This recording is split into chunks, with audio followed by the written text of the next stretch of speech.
Please be seated.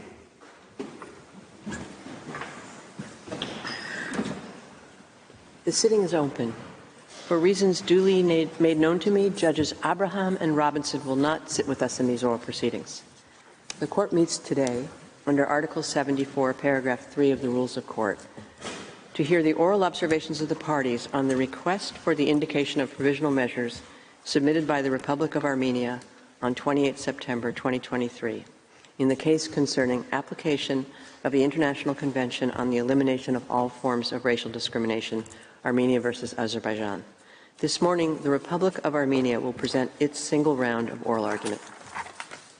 I shall now recall the principal steps of the procedure in the present case. On 16 September 2021, Armenia filed in the Registry of the Court an application instituting proceedings against Azerbaijan concerning alleged violations of the International Convention on the Elimination of All Forms of Racial Discrimination. I shall refer to this convention as CERD. To found the jurisdiction of the Court, Armenia invokes Article 36, Paragraph 1 of the Statute of the Court and Article 22 of CERD. The application also contained a request for the indication of provisional measures pursuant to Article 41 of the statute and Articles 73, 74, and 75 of the Rules of Court. By an order of 7 December 2021, the Court, having heard the parties, indicated the following provisional measures. I quote, 1. The Republic of Azerbaijan shall, in accordance with its obligations under the International Convention on the Elimination of All Forms of Racial Discrimination, A. Protect from violence and bodily harm all persons captured in relation to the 2020 conflict who remain in detention and ensure their security and equality before the law. B.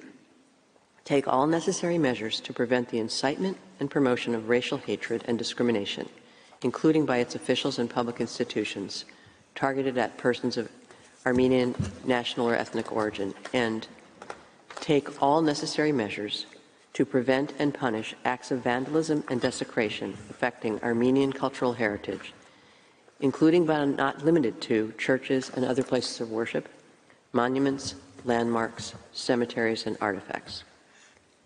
2. Both parties shall refrain from any action which might aggravate or extend the dispute before the court or make it more difficult to resolve. End of quote.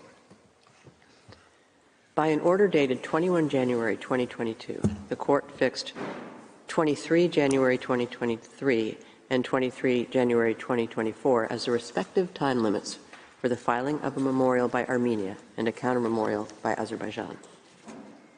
By a letter dated 16 September 2022, Armenia, referring to Article 76 of the Rules of Court, requested the modification of the first provisional measure set out in the Court's order of 7 December 2021.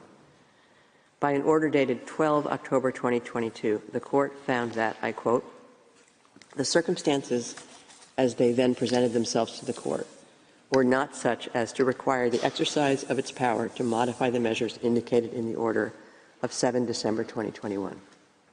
End of quote.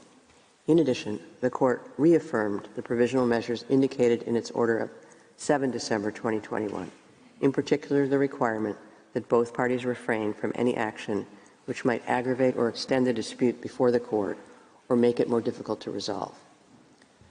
By letters dated 28 December 2022 and 26 January 2023, Armenia, referring to Article 41 of the statute and Article 73 of the Rules of Court, filed a new request for the indication of provisional measures.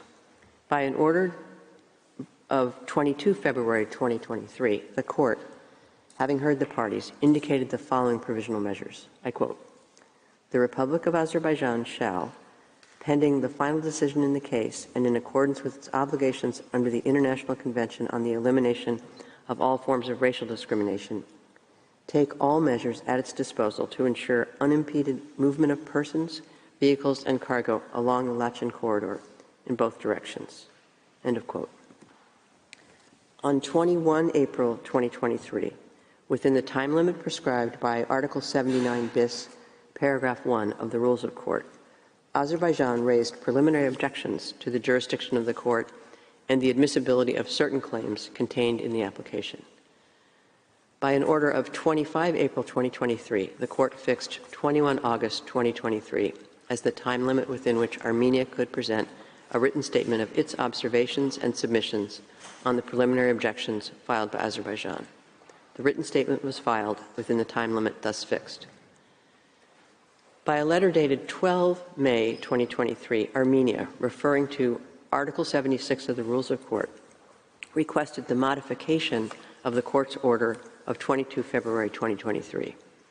By an order dated 6 July 2023, the court found that, I quote, "The circumstances as they then presented themselves to the court were not such as to require the exercise of its power to modify the measures indicated in the order of 22 February 2023, indicating a provisional measure."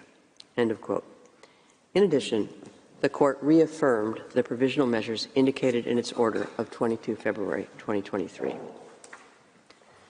On 28 September 2023, Armenia, referring to Article 41 of the statute and to Article 73 of the Rules of Court, submitted a new request for the indication of provisional measures. In its request, Armenia states that, I quote, "On 19 September 2023, Azerbaijan, in manifest violation of the ceasefire agreement included in the 2020 trilateral statement and its obligation not to aggravate the dispute reiterated in multiple orders of the court, launched a full-scale military assault on the 120,000 ethnic Armenians of Nagorno-Karabakh, indiscriminately shelling the capital, Stepanakert, and other civilian settlements." End of quote.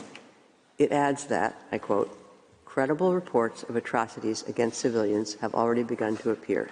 End of quote. Armenia states, I quote, "As of 27 September, 8 days after Azerbaijan's attack, tens of thousands of ethnic Armenians have been forcibly displaced." End of quote. The registrar will now read out the provisional measures which the government of Armenia is asking the court to indicate. You have the floor, Mr. Registrar.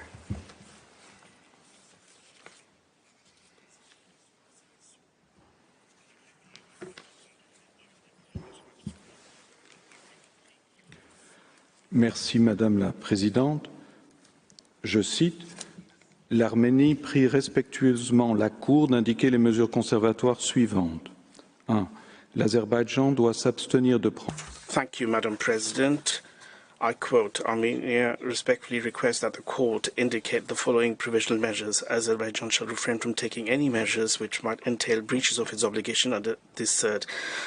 Azerbaijan shall refrain from taking any actions directly or indirectly aimed at or having the effect of displacing the remaining ethnic Armenians from Nagorno-Karabakh or prevent the safe expeditious return to their homes of persons displaced in the course of the recent military attack, including those who fled to Armenia or third states, while permitting those who wish to leave Nagorno-Karabakh to do so without any hindrance. 3.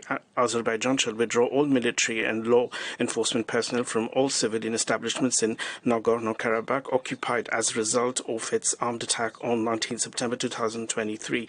4.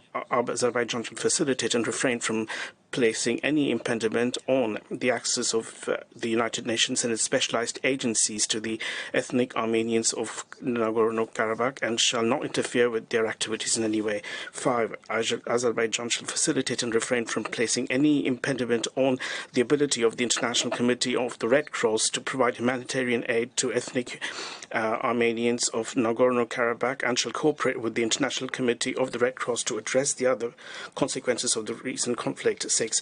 Azerbaijan shall immediately facilitate the full restoration of public utilities, including gas and electricity, to Nagorno-Karabakh and shall refrain from disrupting them in the future. 7. Azerbaijan shall refrain from taking punitive actions against the current or former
aide humanitaire aux personnes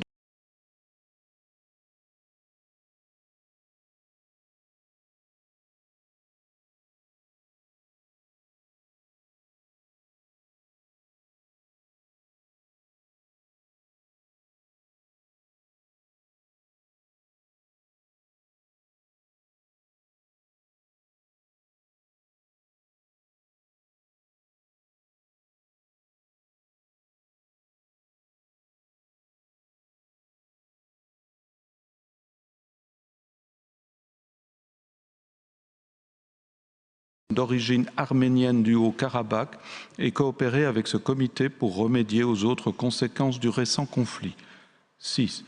L'Azerbaïdjan doit immédiatement faciliter le rétablissement complet des services publics dans le Haut-Karabakh, notamment l'approvisionnement en gaz et en électricité, et s'abstenir de les suspendre à l'avenir. 7.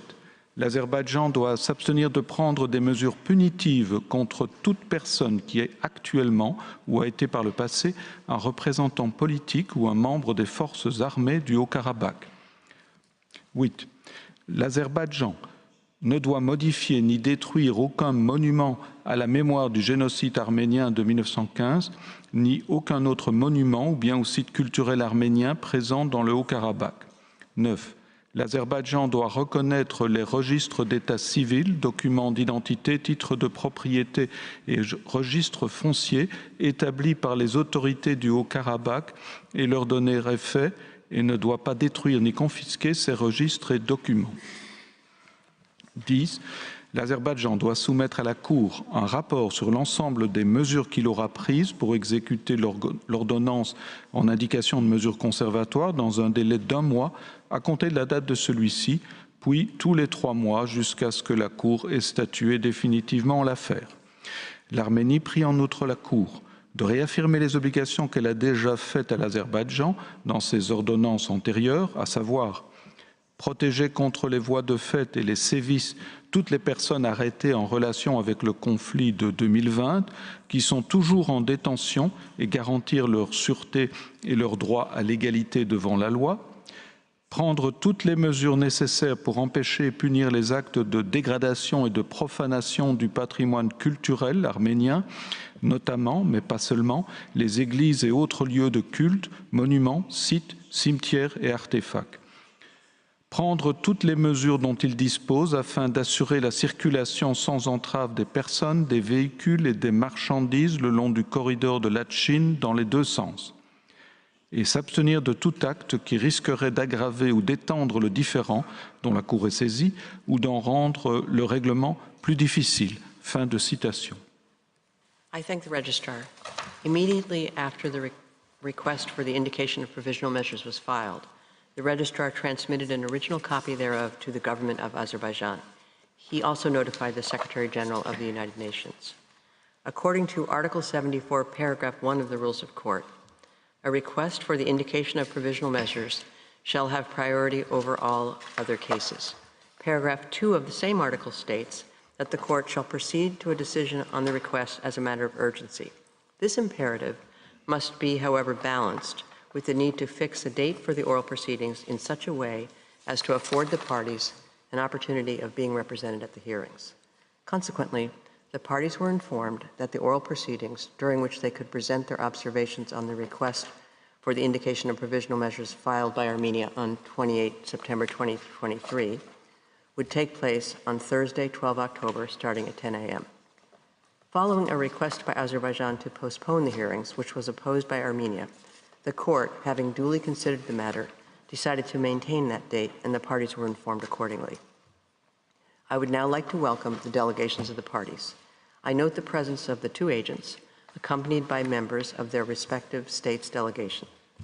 This morning, the court will hear Armenia, which has submitted the request for the indication of provisional measures. It will hear Azerbaijan this afternoon at 4 p.m. For purposes of this single round of oral argument, each of the parties will have available to it a 2-hour sitting. At this first sitting, Armenia may, if required, avail itself of a short extension beyond 12 noon today, in view of the time taken up by these introductory remarks. Before I give the floor to the agent of Armenia, I wish to draw attention of the parties to Practice Direction 11, which states as follows, I quote, In the oral proceedings on request for the indication of provisional measures, parties shall limit themselves to what is relevant to the criteria for the indication of provisional measures as stipulated in the statute, rules, and jurisprudence of the court. They should not enter into the merits of the case beyond what is strictly necessary for that purpose." End of quote. I now give the floor to the agent of Armenia, His Excellency, Mr. Yerevan Kyriakosyan. You have the floor, Excellency.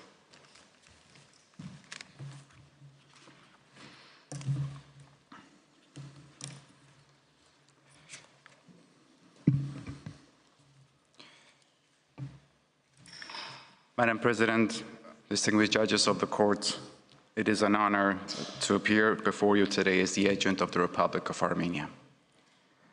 Less than 9 months ago, I stood at this podium and warned that Azerbaijan was putting in motion a plan to ethnically cleanse Nagorno-Karabakh of all ethnic Armenians. Madam President, it pains me greatly to say that it has now materialized. After a 9-month blockade maintained in flagrant violations of the court's orders, and in the face of widespread international condemnation, on 19 September, Azerbaijan launched a full-scale attack on Nagorno-Karabakh. It then cynically opened the Lachin corridor for the first time in 9 months, only to let out more than 100,000 fleeing ethnic Armenians. Despite comprising for millennia the great majority of the population of Nagorno-Karabakh, almost no ethnic Armenians remain in Nagorno-Karabakh today. If this is not ethnic cleansing, Madam President, I do not know what is. I expect my counterpart will tell you this afternoon that Azerbaijan is committed to, and I quote, reconciliation and a peaceful future, end of quote, with ethnic Armenians. But if those words sound familiar to you, it is because he said the exact same words nearly 9 months ago, after which Azerbaijan continued to deliberately interrupt vital public utilities and starve the ethnic Armenians of Nagorno-Karabakh for another 8 months before brutally attacking them and causing them to flee their ancestral home. I expect my counterpart will tell you that Azerbaijan will permit those it considers its citizens to return. He promised the same thing in October 2021, when he claimed that in areas that had been transferred to Azerbaijan in 2020, Azerbaijan was, and I quote, committed to the return of displaced persons, regardless of their national or ethnic identity origin, end of quote. 2 years later, not a single ethnic Armenian has been permitted to return to those areas, and instead, virtually all remaining ethnic Armenians of Nagorno-Karabakh have been forced to flee their homes. I expect my counterpart will also tell you that Azerbaijan will treat any ethnic Armenian who returns in accordance with Azerbaijan's obligations under the CERT. He promised treatment of ethnic Armenians in accordance with the CERT in October 2021 as well. 2 provisional measures orders by the court did not deter Azerbaijan from escalating its violations of the CERT. Madam President, distinguished judges of the court, let me be perfectly clear. Since September 2020, Azerbaijan has been taking steps to cleanse Nagorno-Karabakh of ethnic Armenians, and it has been doing so while Armenia's claims are pending at the court. Political considerations may have prevented the international community from stopping it, but the reality of such ethnic cleansing is crystal clear to all. Azerbaijan's accountability for violations will be determined at the merit stage of this case. But you can still make a meaningful difference on the ground today. There is still time to prevent the forced displacement of ethnic Armenians from becoming irreversible, and to protect the very few ethnic Armenians who remain in Nagorno-Karabakh, as well as those who have been abducted and are currently unlawfully detained in Azerbaijan's prisons. Madam President, distinguished judges of the court, Azerbaijan's cynicism crosses any imaginable boundaries. It complains that Armenia's claims before this court, quote, contrary to the norms and principles of international law, and asserts that such actions, and I quote, constitute the main threat to establish peace, security, and justice in the region, and alleges that Armenia is, and I quote, not interested in process of peace and normalization with Azerbaijan. Such remarkable stance is in stark conflict with the very foundations of the international legal order, which is based on the premise that disputes should be resolved by peaceful means only. And it in fact reflects the way Azerbaijan prefers to resolve its disputes. That is, by resorting to illegal threat or use of force. Is this how Azerbaijan understands peace and security?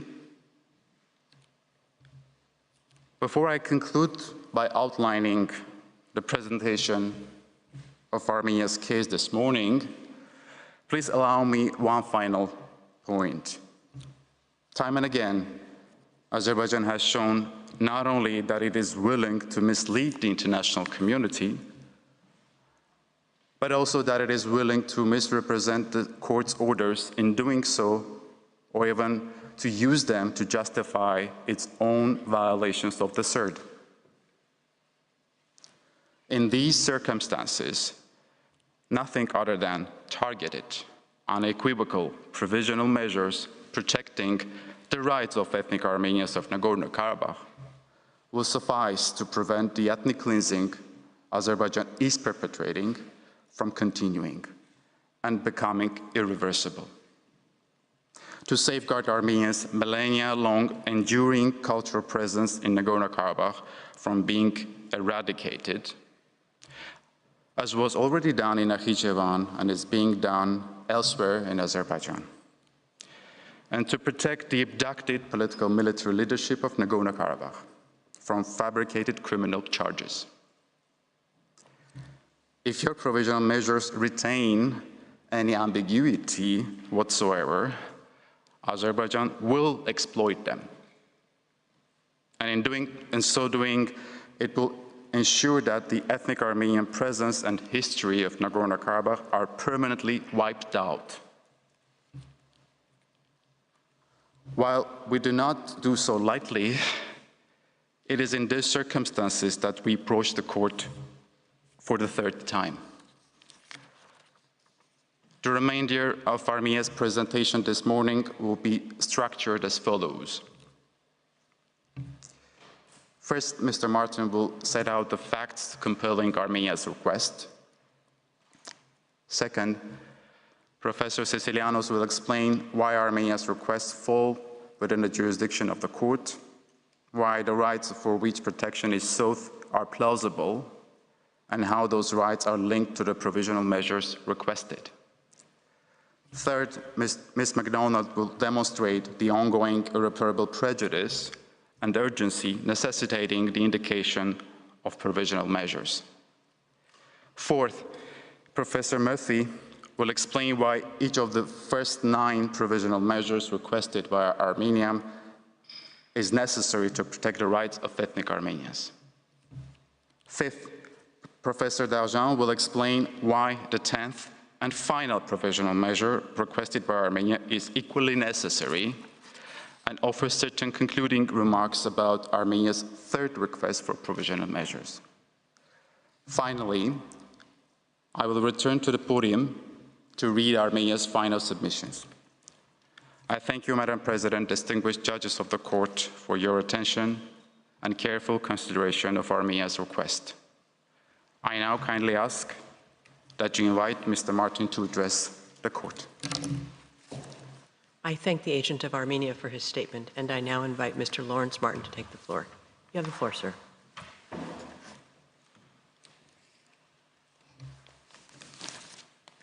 Thank you.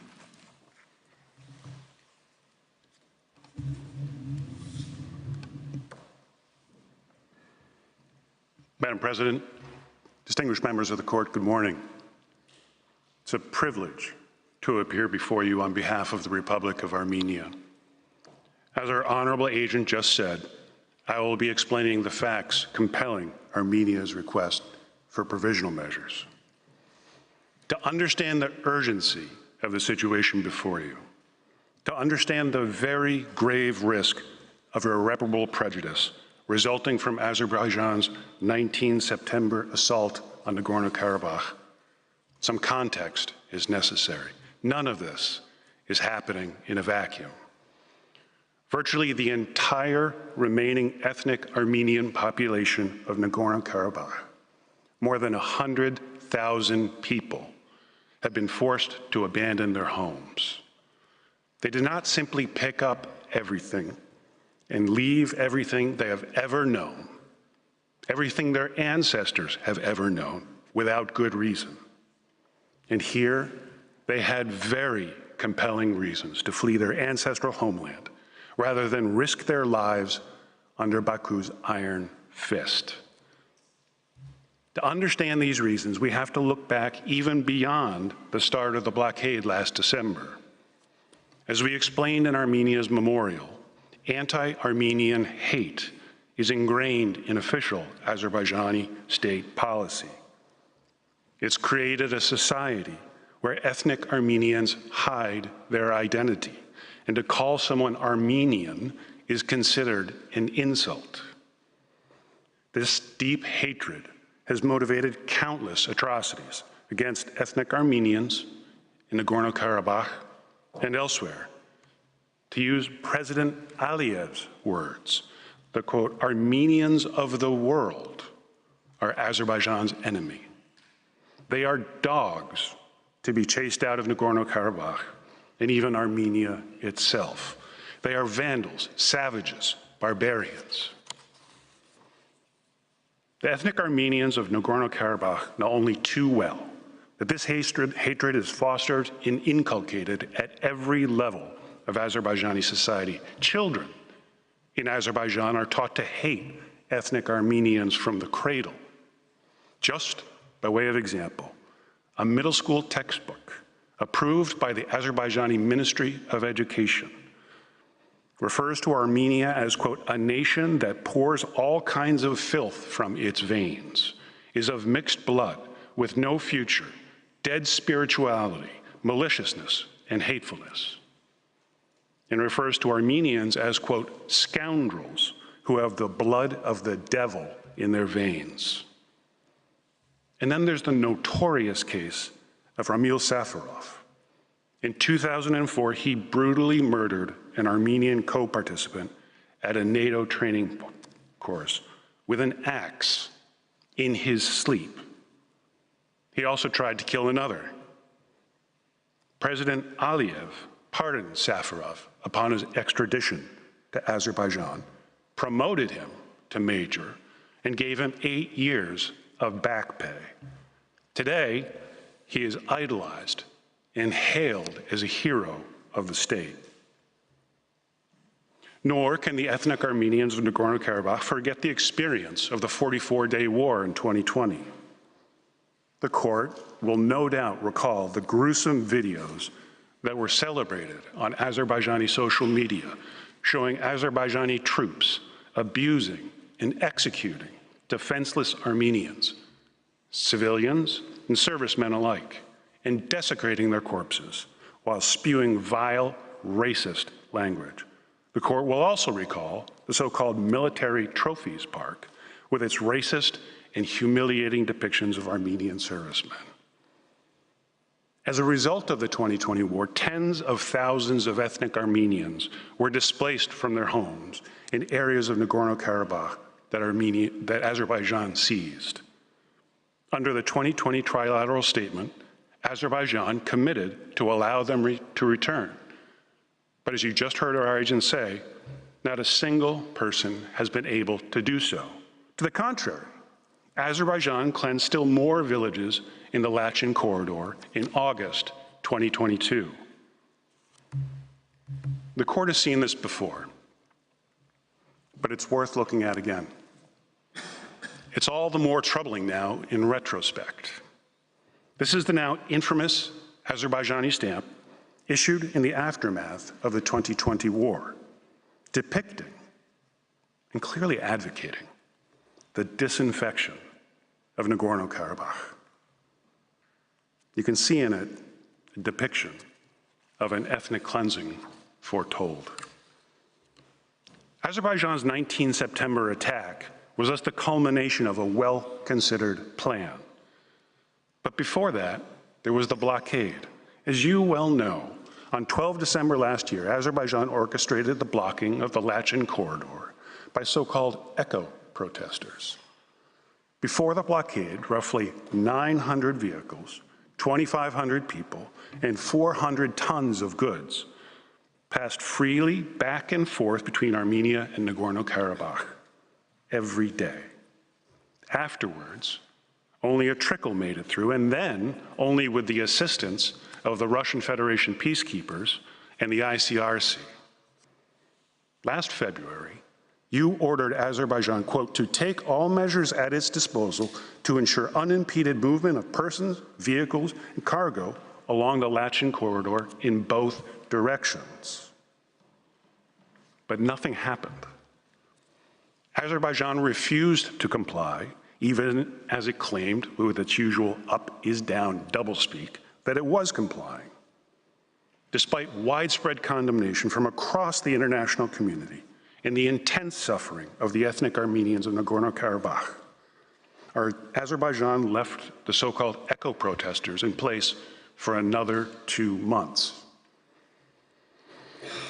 Azerbaijan only sent them home immediately after it installed a government checkpoint at the Hakkari border bridge at the entrance to the Lachin corridor. In the court's subsequent order of 6 July, you made clear that, quote, the measure that the court imposed in that order applies without limitation to the cause of the impediment of such movement. But again, Azerbaijan did not comply, and ethnic Armenians continued to suffer. Azerbaijan even portrayed the court's order as a vindication of the checkpoint because you did not expressly order it dismantled. And again, the international community condemned Azerbaijan.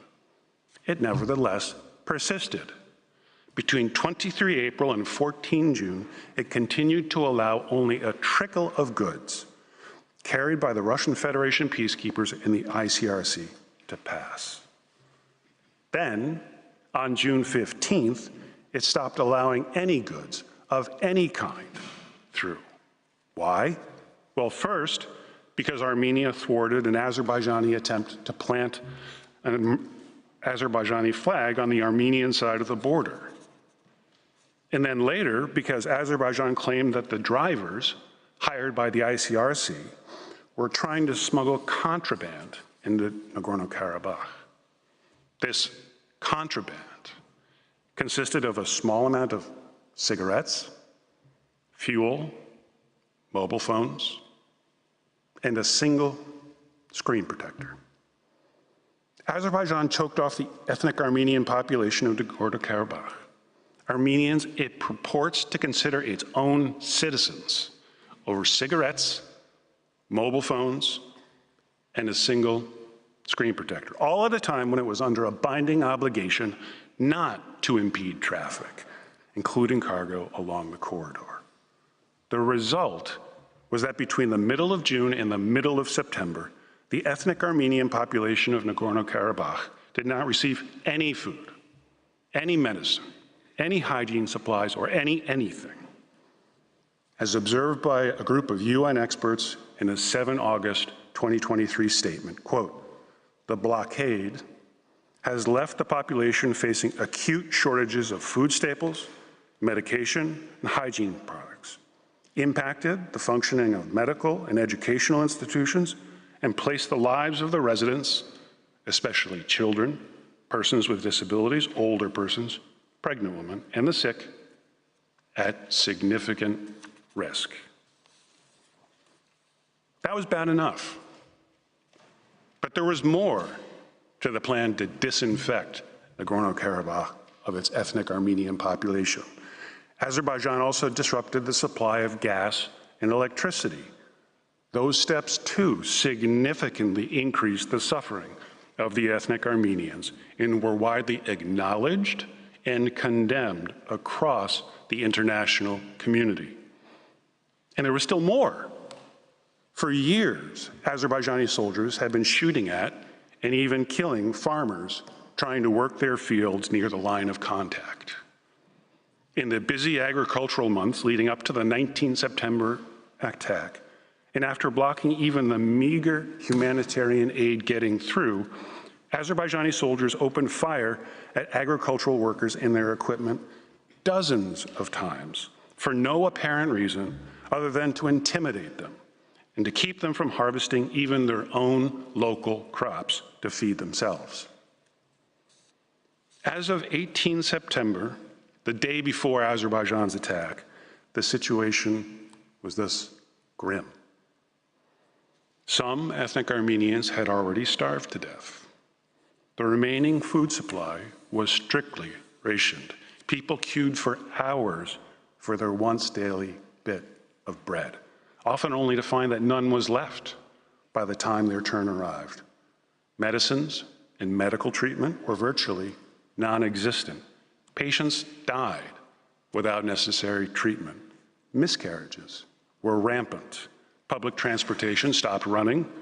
Schools and businesses closed. Ironically, on 18 September, after months of negotiations, the ICRC and the Russian Red Cross were allowed to bring in some limited humanitarian goods via both the Lachin corridor and the Agdam road. The move was greeted with relief across the world, as it seemed like the crisis might be ebbing. But it was just a ruse. The assault came the next day. Azerbaijan billed its 19 September attack as, quote, "a local anti-terrorist operation," justified in part by the same claims about landmines that it has previously peddled before this court. We will hear this afternoon that the attack was preceded by a military buildup and other provocations by the local ethnic Armenian population. As reflected in the footnotes of my speech, however, in the 2 months prior to the 19 September attack, every time the Azerbaijani Ministry of Defense made a claim to that effect, the local authorities quickly refuted it. And Armenia's Ministry of Foreign Affairs also knowingly warned against falling for Azerbaijan's disinformation campaign and saw it as laying a groundwork for an attack. There also appears to be no mention of any such activities in the Russian Federation peacekeepers' bulletins. The reality is that the attack was a premeditated assault. It was preceded by a weeks-long buildup of troops and heavy military equipment along the line of contact in the border with Armenia. Azerbaijan's claims about it being a limited, quote, anti-terrorist operation are also belied by the scale and the outcome of the operation. Does an anti-terrorist operation necessitate the wholesale invasion and capture of Nagorno-Karabakh? Does it necessitate compelling the dissolution of the local administration? Of course not. The international community swiftly condemned Azerbaijan's renewed resort to force despite its pretexts. The main attack began around 1 p.m. and quickly overpowered the tired, malnourished people of Nagorno-Karabakh. The next day, Azerbaijan declared victory and imposed its terms on the local population.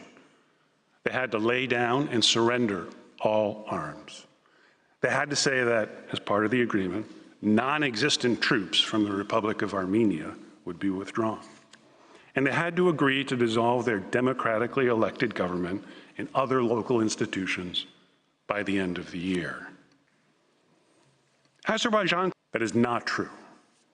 Azerbaijan also attacked civilian settlements, including the capital, Stepanakert. Although information is hard to come by, in large part because Azerbaijan had banned independent media on the ground and turned Nagorno-Karabakh into an information vacuum, there are nonetheless numerous images of damage to civilian structures, some of which you can see on your screens now.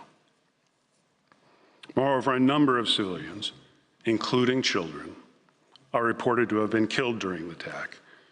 And according to a preliminary report issued just days ago by the human rights defender of Armenia, there are also credible reports of atrocities, including torture and mutilations.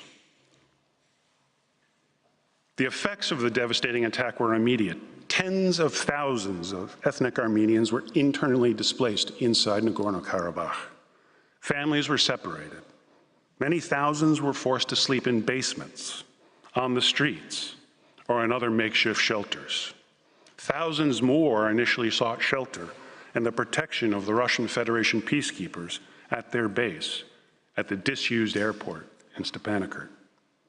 Amidst the chaos and separations, calls for violence against ethnic Armenians, including children, proliferated on Azeri social media.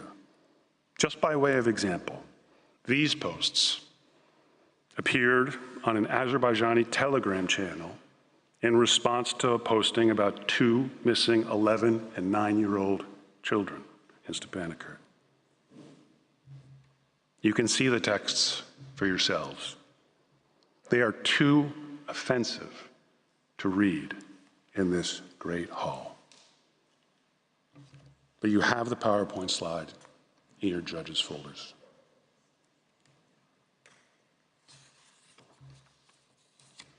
Fearing for their lives, the ethnic Armenians of Nagorno-Karabakh were compelled to flee.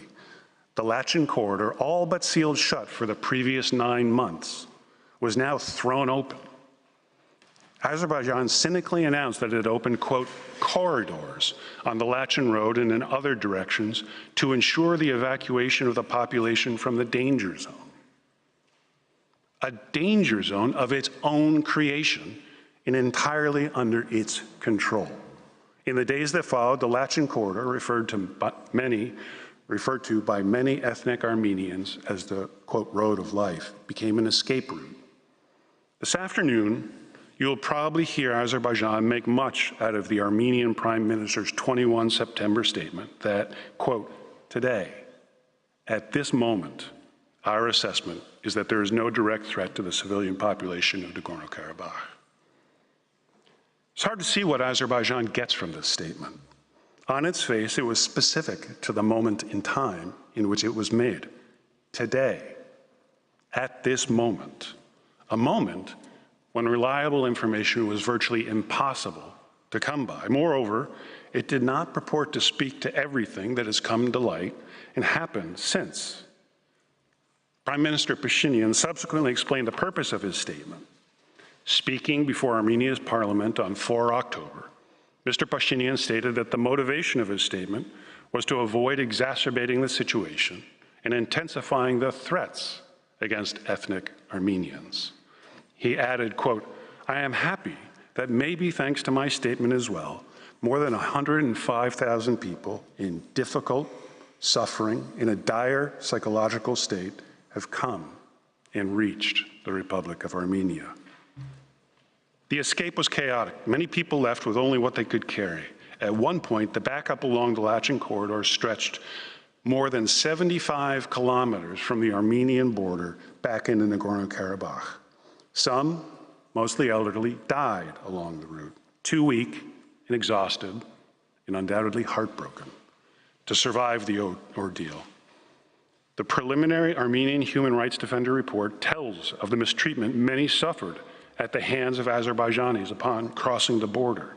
According to the report, quote, interviewees unanimously reported that members of the Azerbaijani armed forces directed verbal abuse at displaced persons at the checkpoints, cursing at civilians and urging them to leave and never come back, with such statements as, go, get lost, clean our land. Azerbaijani soldiers performed the salute of the ultranationalist group, the Grey Wolves. On 25 September, amidst the chaos of the exodus, there was a large explosion at a fuel depot as people were desperately queuing up to get some of the remaining supplies of gas.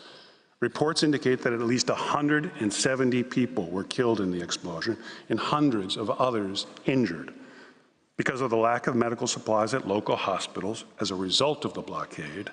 The worst of the injured had to be treated either at the hospital of the Russian Federation peacekeepers or evacuated by helicopter to Armenia. Many died before receiving treatment. According to the latest available information, more than 100,500 ethnic Armenians from Nagorno-Karabakh had to flee Armenia, have fled to Armenia, It is unclear how many remain or are currently in Azerbaijan's custody. Those that have fled face an uncertain future. Armenia itself has a population of less than 3 million. Caring for, let alone absorbing another 100,000 souls, is a massive challenge. The refugees, many of whom are women, children, and elderly, who have also been displaced during previous episodes of fighting, now find themselves without a home, struggling to find a place to live, exhausted, scared, and apprehensive about their future and the future of their homeland. As UNICEF recently reported, the more than 30,000 children displaced from Nagorno-Karabakh now, quote, show signs of severe psychological distress. Some, quote, are dealing with intense feelings of sadness, anxiety, fear, and anger, manifesting in nightmares, bedwetting, and inconsolable crying, while others, quote, have shut down and become detached, leaving them unable to express emotions or connect with the situation around them. Azerbaijan claims that these 100,000 ethnic Armenians left voluntarily. We'll probably be told this afternoon that they did so because they had been indoctrinated to hate and not to trust Azerbaijanis. As always with Azerbaijan, every accusation is a confession. More than 100,000 people suddenly got up, left everything they had ever known, for which they had fought so hard for decades because they voluntarily chose to? Preposterous. Azerbaijan has spent the better part of a year laying a siege against the ethnic Armenian population of Nagorno-Karabakh, trying to strangle them out in flagrant violation of the court's orders. Then it invaded. Would any rational person choose to stay to live without meaningful international protections under the rule of a regime that virtually defines itself by its hatred of ethnic Armenians? Azerbaijan is also fond of citing a recent address by President Aliyev, as it did in its 2 October letter to the court, in which he asserted, quote, all their rights will be guaranteed, educational rights, cultural rights, religious rights, and the municipal electoral rights, because Azerbaijan is a free society.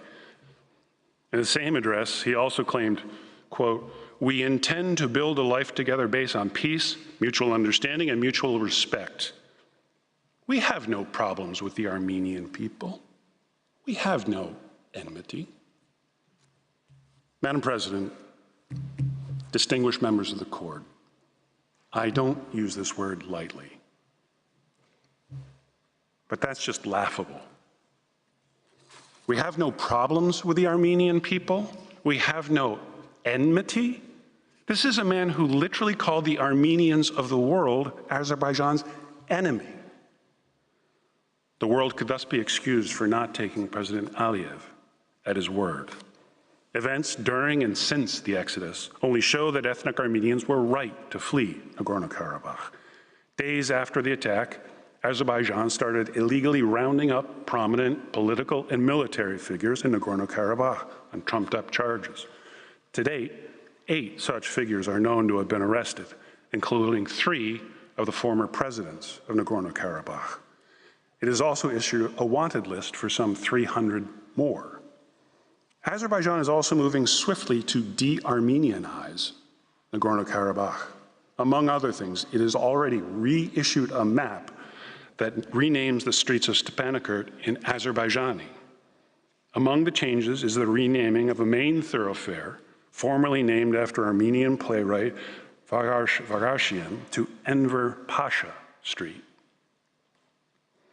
Enver Pasha, you may recall, was an Ottoman military officer who was one of the main architects of the Armenian genocide in the early 20th century. You may also recall that Azerbaijani servicemen are fond of wearing this patch of Pasha that reads, quote, "Armenian, don't run. You'll die anyway." Just exhausted. You may hear this afternoon about recent news reports in which organs of the Azerbaijani government disclaim knowledge of this name change. But as you can see here, the website on which the map appears contains the imprint of Azerbaijan's Ministry of Culture. Symbols of the Armenian presence are also being destroyed.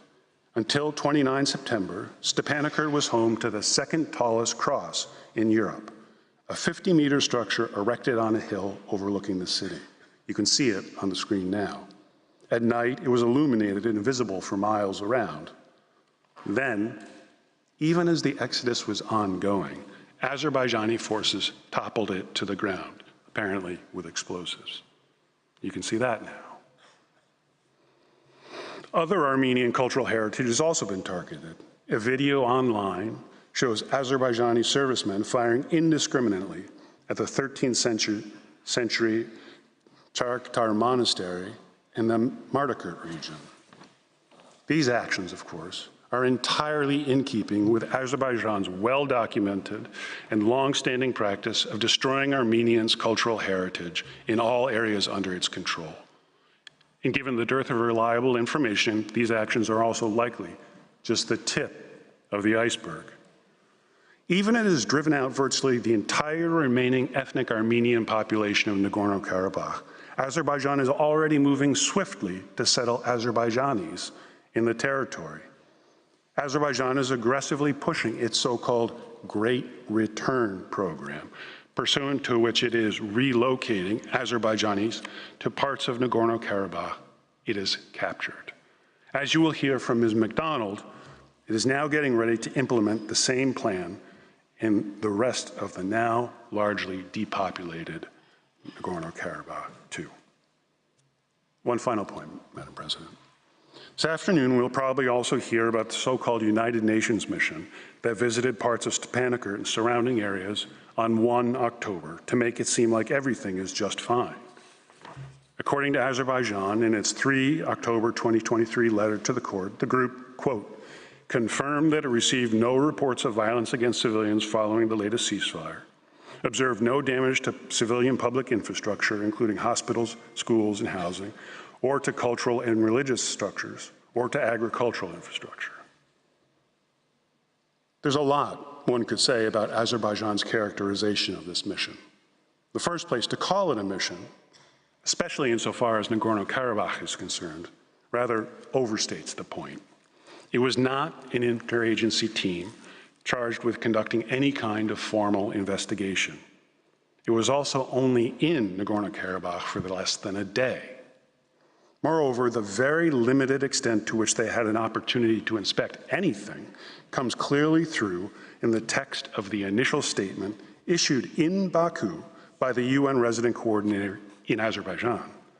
It reads, for example, quote, in parts of the city that the team visited, they saw no damage to civilian public infrastructure. But how were those parts of the city chosen? And what about the other parts? As I showed you earlier, there is clear evidence of damage to civilian structures in Stepanakert. Nor does the group appear to have been given meaningful access to places outside Stepanakert. The resident coordinator's initial statement explicitly states that they had, quote, limited access to rural areas and could do no more than observe the situation, quote, from the road. Indeed, a subsequent statement expressly states, quote, the mission did not visit any rural villages during this trip. Finally, on the issue of violence against civilians, the statement says only that, quote, the mission did not come across reports of incidences of violence against civilians following the latest ceasefire. But what about before the ceasefire? And in any event, if they did manage to speak to any remaining ethnic Armenians, which is not at all clear, it is impossible to believe that they would have been forthcoming with a team escorted by Azerbaijani soldiers. Tellingly, after this 1 October mission, international actors have called for a truly independent, long-term mission. On 5 October, for example, the European Parliament called for, quote, the establishment of an international presence in Nagorno-Karabakh under the auspices of the United Nations in order to monitor the situation on the ground, end quote. The same day, the U.S. mission to the OSCE called for, quote, an independent international mission to provide transparency, reassurance, and confidence to the residents of Nagorno-Karabakh. Madam President, distinguished members of the court, in its 5 October resolution, the European Parliament saw this situation for what it is. In the words of the resolution, quote, there is a pressing need to stop and reverse the ongoing forced exodus of the local Armenian population, which amounts to ethnic cleansing, and to ensure the conditions for their safe return to Nagorno-Karabakh. We could not agree more on both counts, and that is why we are before you today. Thank you, Madam President, distinguished members of the court. May I ask that you give the floor to Professor Silianos. I thank Mr. Martin for his statement, and I now invite Professor Linos Alexandros Silianos to take the floor. You have the floor, Professor.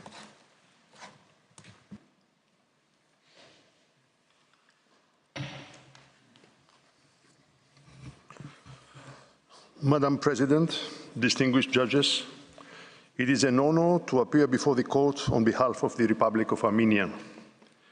I will be addressing 3 issues: the prima facie jurisdiction of the court, the plausibility of the rights whose protection is sought, and the link between those rights and the measures requested.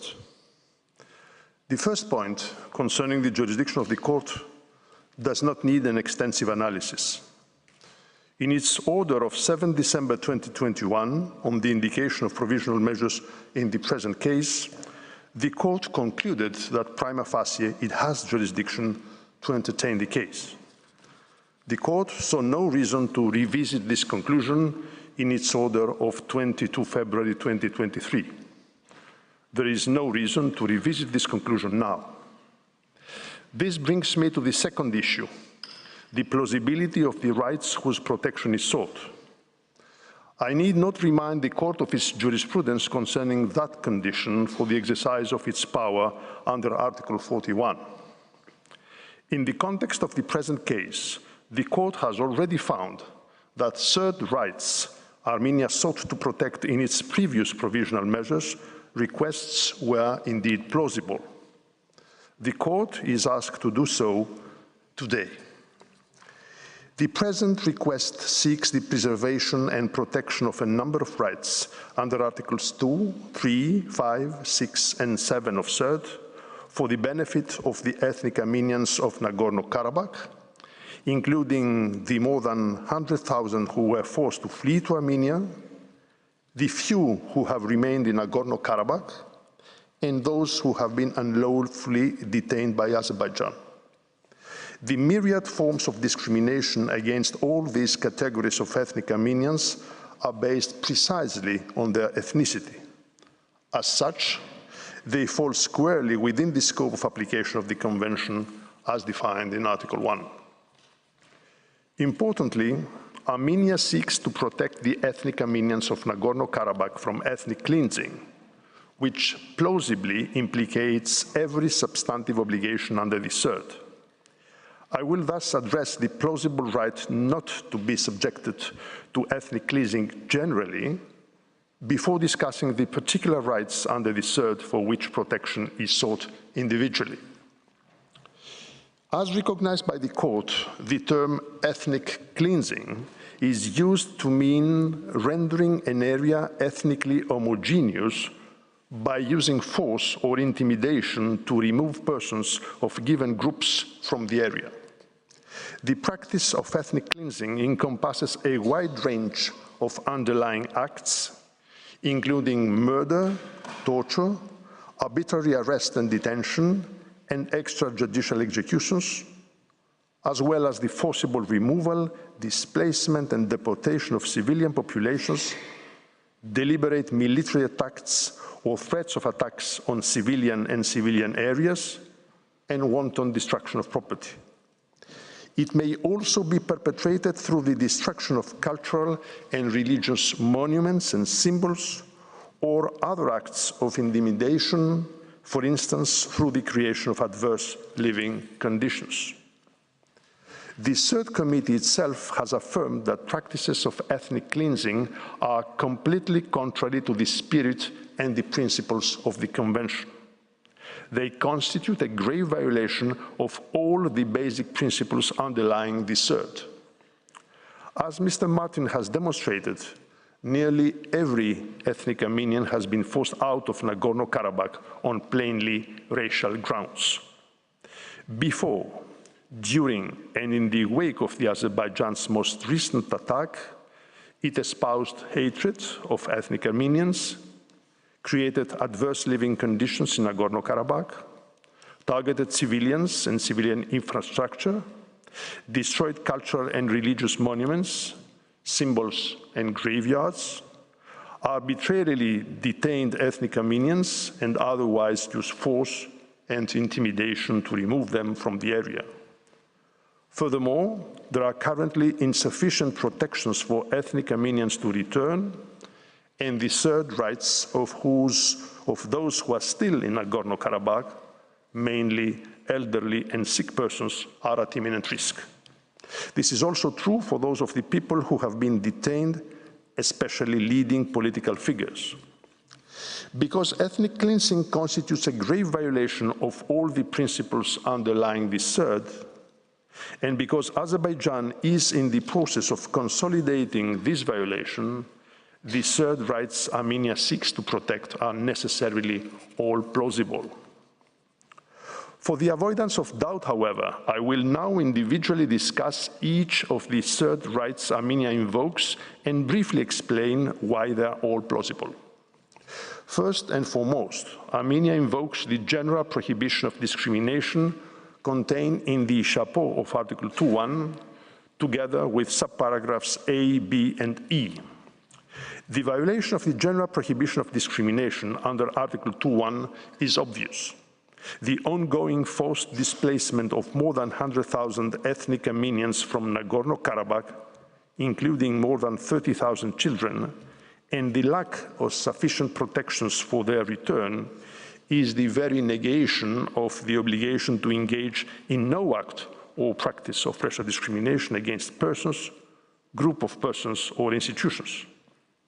Likewise, by perpetrating and consolidating its forced displacement of ethnic Armenians, Azerbaijan continues to sponsor, defend, or support racial discrimination in violation of Article 2.1b, and strengthens racial division in violation of Article 2.1e. Azerbaijan's ongoing violation of the obligation under Article 2, Paragraph 2, to adopt special measures to advance effective equality is equally manifest. Despite the obvious need for special protection, President Aliyev has stated that ethnic Armenians living in Nagorno-Karabakh will have no status, no independence, and no special privilege. Article 3 of the Convention, for its part, prohibits all forms of racial segregation in all countries, as well as all practices of this nature. The practice of ethnic cleansing of Nagorno-Karabakh is of the same nature as racial segregation. Because ethnic cleansing is characterized by a level of gravity that is more severe than segregation, the right to be protected from ethnic cleansing is therefore a fortiori plausible under Article 3. I turn now to the plausible rights of ethnic Armenians under Article 5 of the Convention. Article 5A protects the right to equal treatment before tribunals and other organs administering justice. All ex-presidents, other high-ranking officials, as well as military personnel of Nagorno-Karabakh remain in detention as we speak on the basis of false accusations. Azerbaijan has also identified many other ethnic Armenians it plans on arresting. Article 5b protects the rights of security of person and protection by the state against violence or bodily harm. Yet violence and bodily harm are the trademark of Azerbaijan's treatment of ethnic Armenians, sadly attested to by several judgments of the European Court of Human Rights, the most recent one rendered on 5 October.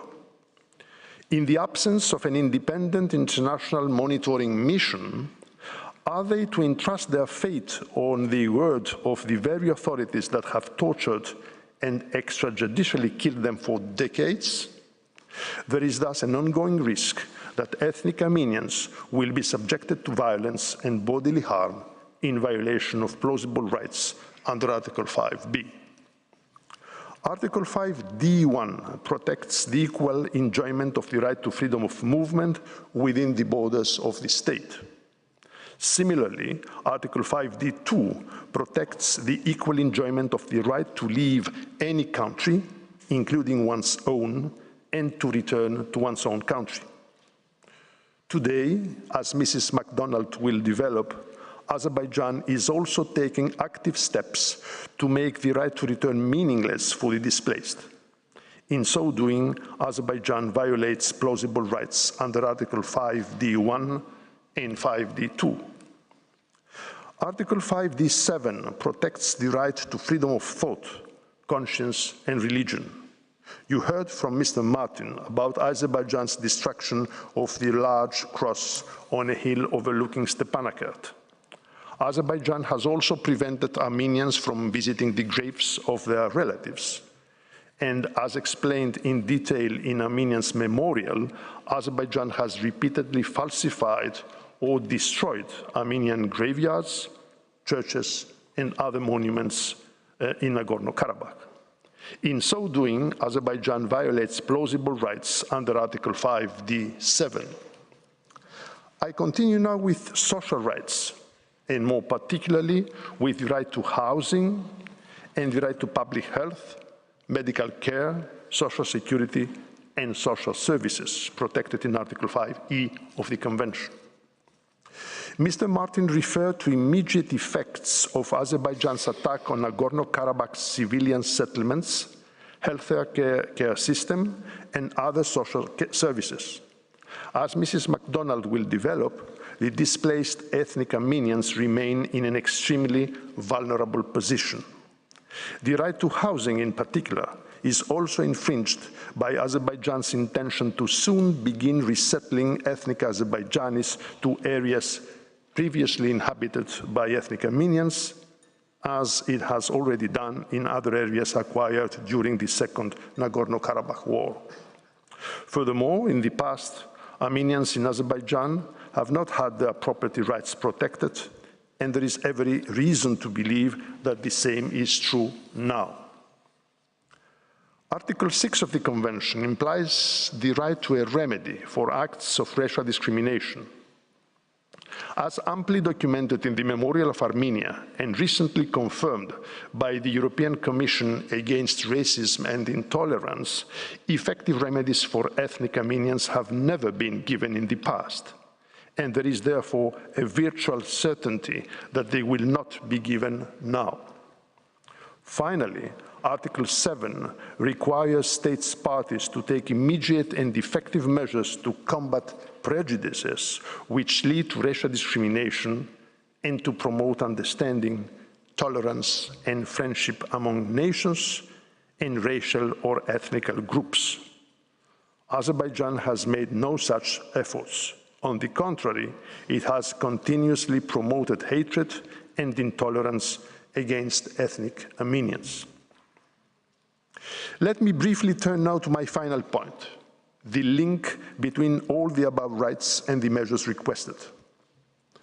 The provisional measures requested to be analyzed by Professors Murphy and Dargent are obviously linked to the rights whose protection is sought, because the measures, if indicated, would safeguard these very rights. Stopping the ongoing forced exodus of ethnic Armenians and creating the conditions for their safe return would end the ethnic cleansing and its consolidation, which are completely contrary to the very object and purpose of the Convention. Refraining from taking punitive actions against the current or former political representatives or military personnel of Nagorno-Karabakh would also put an end to a series of flagrant and ongoing violations of Article 5b. In a nutshell, the measures requested are all linked to the plausible rights to be adjudicated on the merits. May I kindly ask you, Madam President, to give the floor now to my colleague, Mrs. Alison MacDonald. I thank you for your kind attention. I thank Professor Sicilianos, and I now invite Ms. Alison MacDonald to take the floor. You have the floor, Madam.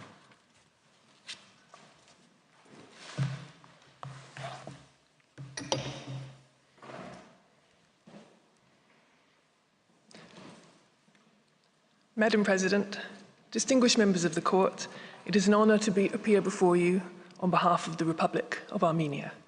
I will explain the ongoing urgency and the risk of irreparable harm faced by the ethnic Armenians of Nagorno-Karabakh. The brutal assault that Azerbaijan launched on the 19th of September has been described by the European Parliament as a pre-planned, unjustified military attack which represents a gross violation of human rights and international law and a clear infringement of the trilateral ceasefire statement of the 9th of November 2020. This onslaught, as you've heard, caused hundreds of deaths and injuries to civilians, including to children. As you've also heard, over 100,000 frightened people have fled their homes, taking only what they could pack in a few minutes. In the words of one of those people, "It was so difficult to leave. I packed a handful of soil from my homeland, a photo album, and some warm clothes." The tragedy of this displacement has barely begun to sink in. The harm caused is appalling, but we are here today because further irreparable harm is likely to be caused unless the court takes immediate action. It is still possible to change how this story unfolds. The ethnic cleansing of Nagorno-Karabakh is happening as we speak. It must not be allowed to set in stone. Starting with the law, I need not repeat the court's well-established case law on the requirements of urgency and irreparable prejudice. I will only note that the court found those conditions to be met in a previous case of forced displacement, the case of Georgia versus Russia, where it held that individuals forced to leave their own place of residence and deprived of their right of return could, depending on the circumstances, be subject to a serious risk of irreparable prejudice. The court in that case was of the opinion that the ethnic Georgian population in the areas affected by the recent conflict remains vulnerable, words which could just as well refer to the 100,000 recently displaced Armenians. The court went on to note the ongoing tension and the absence of an overall settlement to the conflict in this region, observing that while the problems of refugees and internally displaced persons in this region are currently being addressed, they have not yet been resolved in their entirety. As you've already heard, this would be a considerable understatement in the present case. And all these factors led the court in that case to conclude that there exists an imminent risk that the rights at issue in this case may suffer irreparable prejudice. The same is true here. Mr. Martin has taken you through the facts in detail leading up to the situation on the ground today. It is truly grim. For generations to leave their historic homeland in the space of days speaks volumes about the desperation that they felt. Heart-rending accounts abound. They have travelled, crowded into cars and trucks, with the few belongings they could pack in the minutes available to them. They have lost their ancestral homes, their lands, virtually everything they own. The grief and anguish of their accounts is palpable. And the shock is all the greater because despite the grinding months of the blockade, the final attack was so swift. The fact that quite clearly this was Azerbaijan's plan all along is no comfort to those who had to leave at a moment's notice. This afternoon, you may hear the argument that those who have fled are in Armenia now, and so their rights are secure. Of course, Armenia and its people will welcome them, will help and support them as far as humanly possible, along with support from the international community. But the point is that whatever help is given within Armenia to this vulnerable group of people, their third rights that are in jeopardy concern Azerbaijan. Those third rights depend on their ability to return safely to Nagorno-Karabakh, to live as a community, to enjoy their culture, their language, and their religion in their ancestral homeland. And Azerbaijan is in the process of jeopardizing these rights in every possible way. The process of ethnic cleansing is being consolidated day by day. You heard from Mr. Martin how Nagorno-Karabakh is being politically, physically, and culturally swallowed up by Azerbaijan. And this poses an imminent risk of irreparable harm to the whole range of third rights enjoyed by the ethnic Armenian population native to the region. Quite simply, the Armenian character of Nagorno-Karabakh is being destroyed with the aim of ensuring that there is no way they can ever return. As part of this process, Azerbaijan has a list of some 300 wanted persons whom it seeks to hunt down. It has so far detained at least 8 high-ranking persons associated with the institutions of Nagorno-Karabakh, including 3 former presidents, a former state minister, and a former foreign minister. They now, apparently, await trial on whatever criminal charges have been concocted against them in circumstances where President Aliyev has described the democratically elected officials of Nagorno-Karabakh as a criminal junta and a den of poison. None of these prisoners, to Armenia's knowledge, have been allowed access to any independent international observers, including the ICRC, and Armenia has reason to believe that Azerbaijan has detained an unspecified number of others. The ethnic cleansing also involves a continuing attack on Armenian cultural heritage and religion, as Mr. Martin pointed out. Again, this is all part of eradicating Armenian culture from the area, as though the Armenians were quite simply never there. The hatred extends to the Armenian language.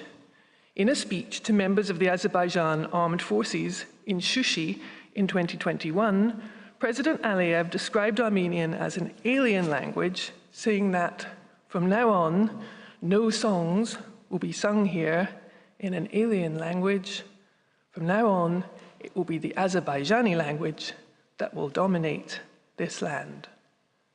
And in this spirit, Azerbaijan has already begun to remove Armenian language signs from the roads.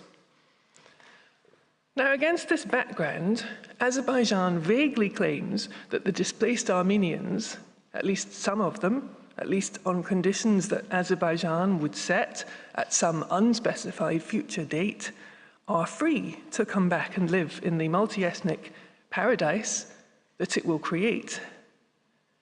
But are the displaced to believe the claims of a regime that has forced them from their homes, chronically discriminated against them, and has one of the worst human rights records in the world? The endemic hate speech from the president down, along with widespread murder and torture of ethnic Armenians, are notorious. Azerbaijan's president himself previously boasted, when he ordered the army to attack in 2020, "If they do not leave our lands of their own free will, we will chase them away like dogs." No wonder that, in its resolution last week, the European Parliament referred to Azerbaijan's alarming human rights record, describing it as a country that blatantly violates principles of international law as well as its international obligations. Likewise, the European Court of Human Rights yesterday confirmed the interim measures which it indicated on the 22nd of September, rejecting a whole range of arguments by Azerbaijan that you will likely hear repeated this afternoon. When you hear those arguments, we ask you to listen also to what is not being said by Azerbaijan. There is no firm commitment to an ongoing presence of international monitors to guarantee the safe return of the displaced persons, even though this is clearly essential to their security. You may hear about the heavily staged managed visit of the UN last week. Mr. Martin has already addressed its obvious deficiencies. In any event, a one-day visit cannot substitute for the ongoing presence that is so badly needed. As the UN OCHA stated on Monday, confidence and trust are critical before the conditions for any voluntary returns to Karabakh can meaningfully be achieved. And yet, Azerbaijan claims that Armenians could simply turn up and register with the Azerbaijani authorities without any credible guarantee of their safety, supposedly trusting the very people who drove them out in the first place. Nor does Azerbaijan mention, let alone acknowledge, the autonomous status which Nagorno-Karabakh has enjoyed for a century, as the court recorded in its order of the 7th of December 2021. On the contrary, and directly contrary to what it accepted in the format of the Minsk Group, Azerbaijan has compelled the total abolition of all of Nagorno-Karabakh's institutions, its very existence as a legal entity, which will take effect on the 1st of January 2024. Nor does Azerbaijan offer any explanation for how ethnic Armenians are supposed to fit into Azerbaijan's so-called Great Return program, by which it intends to resettle the area with Azerbaijanis. Just 2 days ago, President Aliyev affirmed that, I quote, "The program of the Great Return to the de-occupied territories is among our national priorities," and he announced that the next 3 years will see the settlement of nearly 100,000 Azerbaijanis. Yes, around the same number as the Armenians who have just been displaced. And finally, let us not forget those who remain in Nagorno-Karabakh. The ICRC plays a critical role in assisting such individuals, as well as in locating missing persons and in identifying and retrieving the remains of the deceased. While Azerbaijan has impeded ICRC access in the past, and indeed over the past year, some access has recently occurred, and it makes a real difference. For example, earlier this month, the ICRC located and assisted in Stepanakert an elderly female cancer patient who was confined to her bed. Armenia has no way of knowing how many others there may be, isolated and frightened.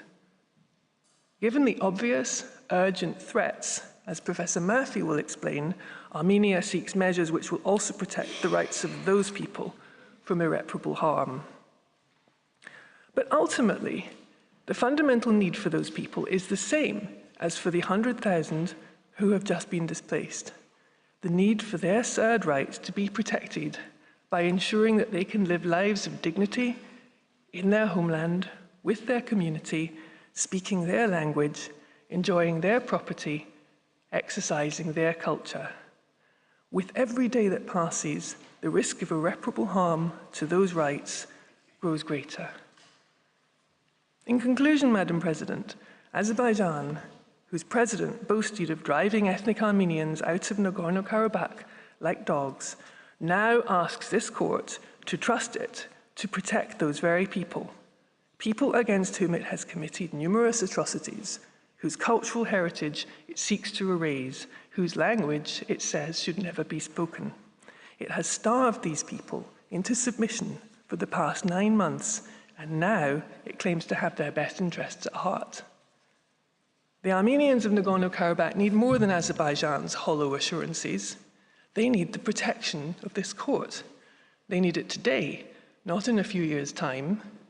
If events are simply left to unfold, then judging from Azerbaijan's conduct to date, the right to return and all that goes with it will be worthless by the time you decide this case on the merits. By that time, the ethnic cleansing of Nagorno-Karabakh will be set in stone. But that does not need to be how this story ends. The court's provisional measures jurisdiction plays a vital role in ensuring that justice does not come too late. We urge you to exercise it.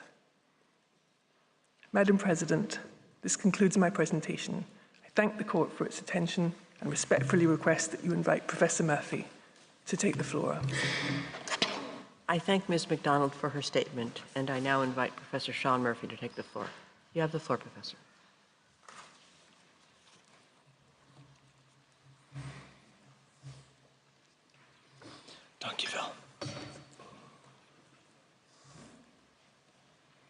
Thank you, Madam President. It's a great honor to appear again before this court on behalf of the Republic of Armenia. Madam President, members of the court, we have addressed this morning the essential facts underlying Armenia's request for provisional measures and explained why the court's legal standard for issuing such measures has been met. My task is to explain why Armenia's first 9 requests are all necessary to preserve the rights of ethnic Armenians under the SURD, leaving to my colleague, Professor Darjean, to explain why the 10th measure is equally necessary.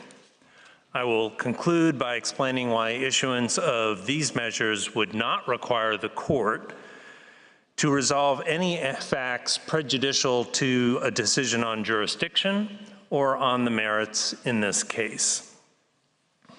The members of the court may wish to refer to tab 2 in your judge's folder, where you will find the 10 measures that Armenia requests. The first measure is that Azerbaijan shall refrain from taking any measures which might entail breaches of its obligations under the SURD.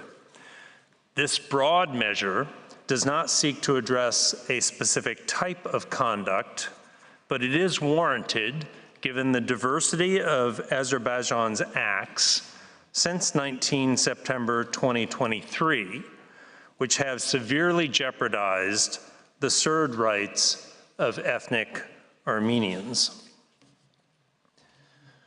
The second measure we request is that Azerbaijan shall refrain from taking any actions aimed at or having the effect of, first, displacing the remaining ethnic Armenians from Nagorno-Karabakh, second, preventing displaced persons from returning to their homes in Nagorno-Karabakh, or third, preventing those who wish to leave Nagorno-Karabakh from doing so.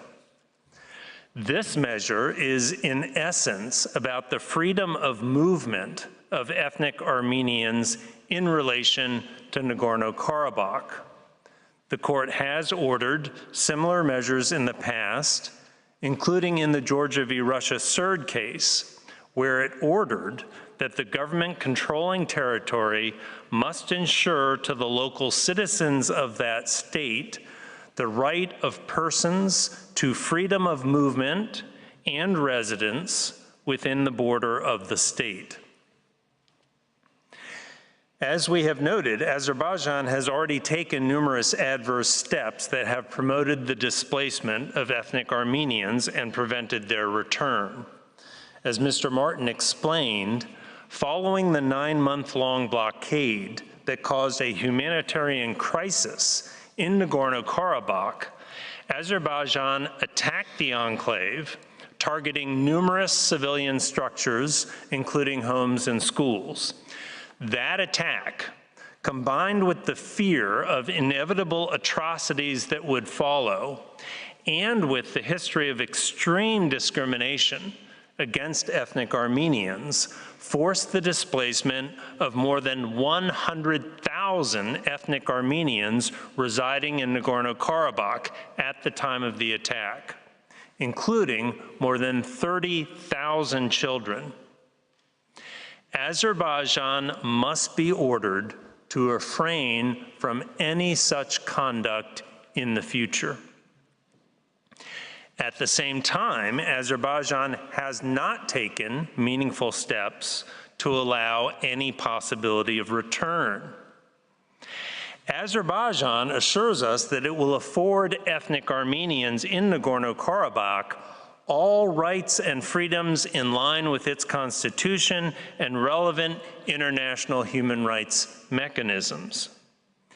Yet, in this context, such vague assurances are simply not enough to bring about the necessary conditions for the return of ethnic Armenians, given the long-standing and well-documented hatred towards them, and given the lack of any concrete assurances, such as that civilians will not be prosecuted if they return, that ethnic Armenians will enjoy meaningful political representation, that homes which were destroyed will be rebuilt or repaired, or that those homes remaining intact will not be reassigned to Azerbaijanis.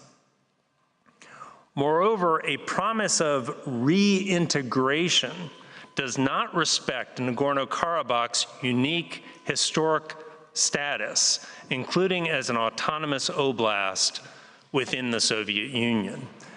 To the contrary, President Aliyev has promised that, and I quote, Armenians living in Karabakh will have no status, no independence, and no special privilege, end of quote.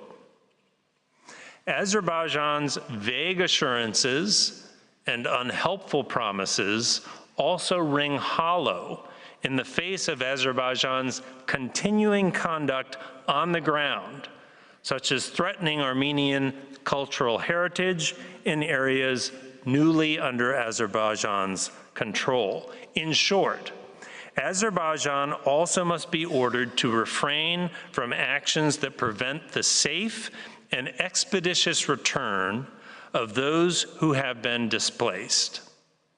And of course, future steps by Azerbaijan must also allow any ethnic Armenians in Nagorno-Karabakh to leave if they are able and willing to do so. The third measure we request is that Azerbaijan shall withdraw all military and law enforcement personnel from all civilian establishments in Nagorno-Karabakh occupied as a result of its armed attack on 19 September 2023. The court will note that we are only requesting that Azerbaijan military and law enforcement personnel withdraw from civilian establishments that they have now occupied in Nagorno-Karabakh, meaning withdraw from establishments that are not military or that are not law enforcement installations. This request is intimately related to the circumstances that led to the massive displacement of ethnic Armenians and any possibility for their return. Unless such personnel are withdrawn from civilian establishments of Nagorno-Karabakh to include its residential communities, civic buildings, schools, medical facilities, and places of worship, ethnic Armenian civilians, all too familiar with the past atrocities committed by Azerbaijani government personnel, will continue to feel afraid of living in or returning to Nagorno-Karabakh. Indeed, reports and videos have now emerged of Azerbaijani personnel shooting at civilian homes, ransacking those homes, and looting private belongings. These being the same military personnel previously seen on video and in photographs beheading, torturing, and otherwise abusing ethnic Armenians. And sadly, these are the same military personnel that instead of being prosecuted by Azerbaijan, are rewarded and their acts glorified. The fourth measure we request is that Azerbaijan refrain from impeding the access of the United Nations to the ethnic Armenians of Nagorno-Karabakh, or otherwise interfering in UN activities. The only way to guarantee that ethnic Armenians will feel safe in returning to and remaining in Nagorno-Karabakh is for a UN monitoring mission to be granted ongoing, unfettered, and unimpeded access to the entirety of the region and to the ethnic Armenian community found there. Moreover, such a mission should include representatives from UNESCO, which Azerbaijan has previously blocked from visiting Armenian cultural sites. In fact, as you have heard, a proposal for such a UN monitoring mission has received wide support from the international community over the past 2 weeks. But as Ms. McDonald has explained, Azerbaijan has failed to commit to it. Azerbaijan this afternoon will surely make much of its consent since the September attack to a very limited and very brief access to Nagorno-Karabakh by a few UN personnel. But as Mr. Martin noted, a limited scope, one-day visit is not the type of UN mission that the international community insists is required. To ensure full protection of the rights of ethnic Armenians under the CERD, what is needed is an ongoing and unhindered UN mission, one that is staffed with human rights experts, and that is allowed full transparency as to what is happening in the region. The fifth measure that we request is that Azerbaijan likewise refrain from taking any steps that impede humanitarian assistance by the ICRC to ethnic Armenians in Nagorno-Karabakh, and instead that Azerbaijan actively cooperate with the ICRC to that end. As Ms. McDonald indicated, the ICRC plays a pivotal role in 3 key areas. First, ensuring that the few ethnic Armenians remaining in Nagorno-Karabakh are located, provided for, and if needed, transported to Armenia for safety. Second, the ICRC is critical for finding persons and retrieving the remains of deceased individuals. And third, Third, the ICRC is essential for visiting detained Armenians in Azerbaijan, which thus far it has not been permitted to do. Indeed, Azerbaijan has a demonstrated practice of impeding the work of the ICRC, including during the aftermath of the 2020 war, when it hindered ICRC's access to detain civilians and POWs, and more recently when it impeded the ICRC from transporting humanitarian aid to Nagorno-Karabakh. Azerbaijan even kidnapped ethnic Armenians who were being transported by the ICRC to Armenia during the blockade.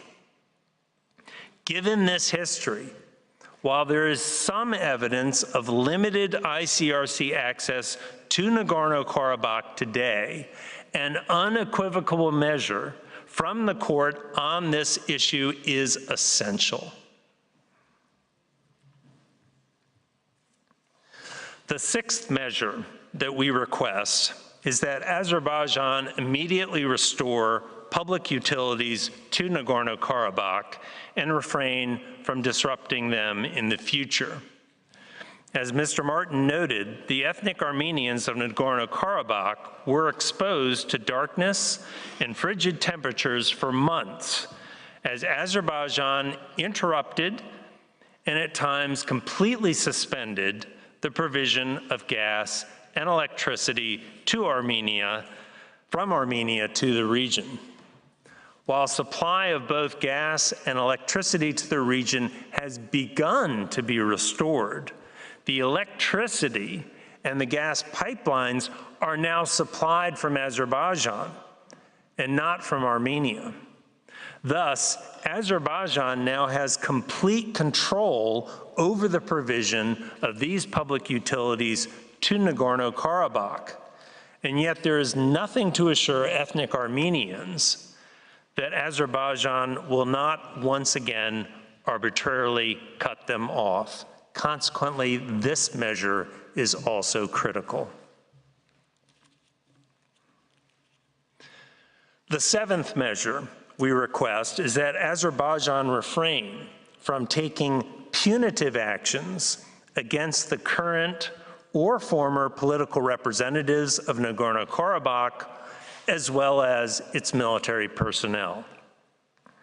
By not taking punitive actions, Armenia means that actions that seek to punish such individuals simply because they sought to represent and protect the ethnic Armenians of Nagorno-Karabakh must be prescribed.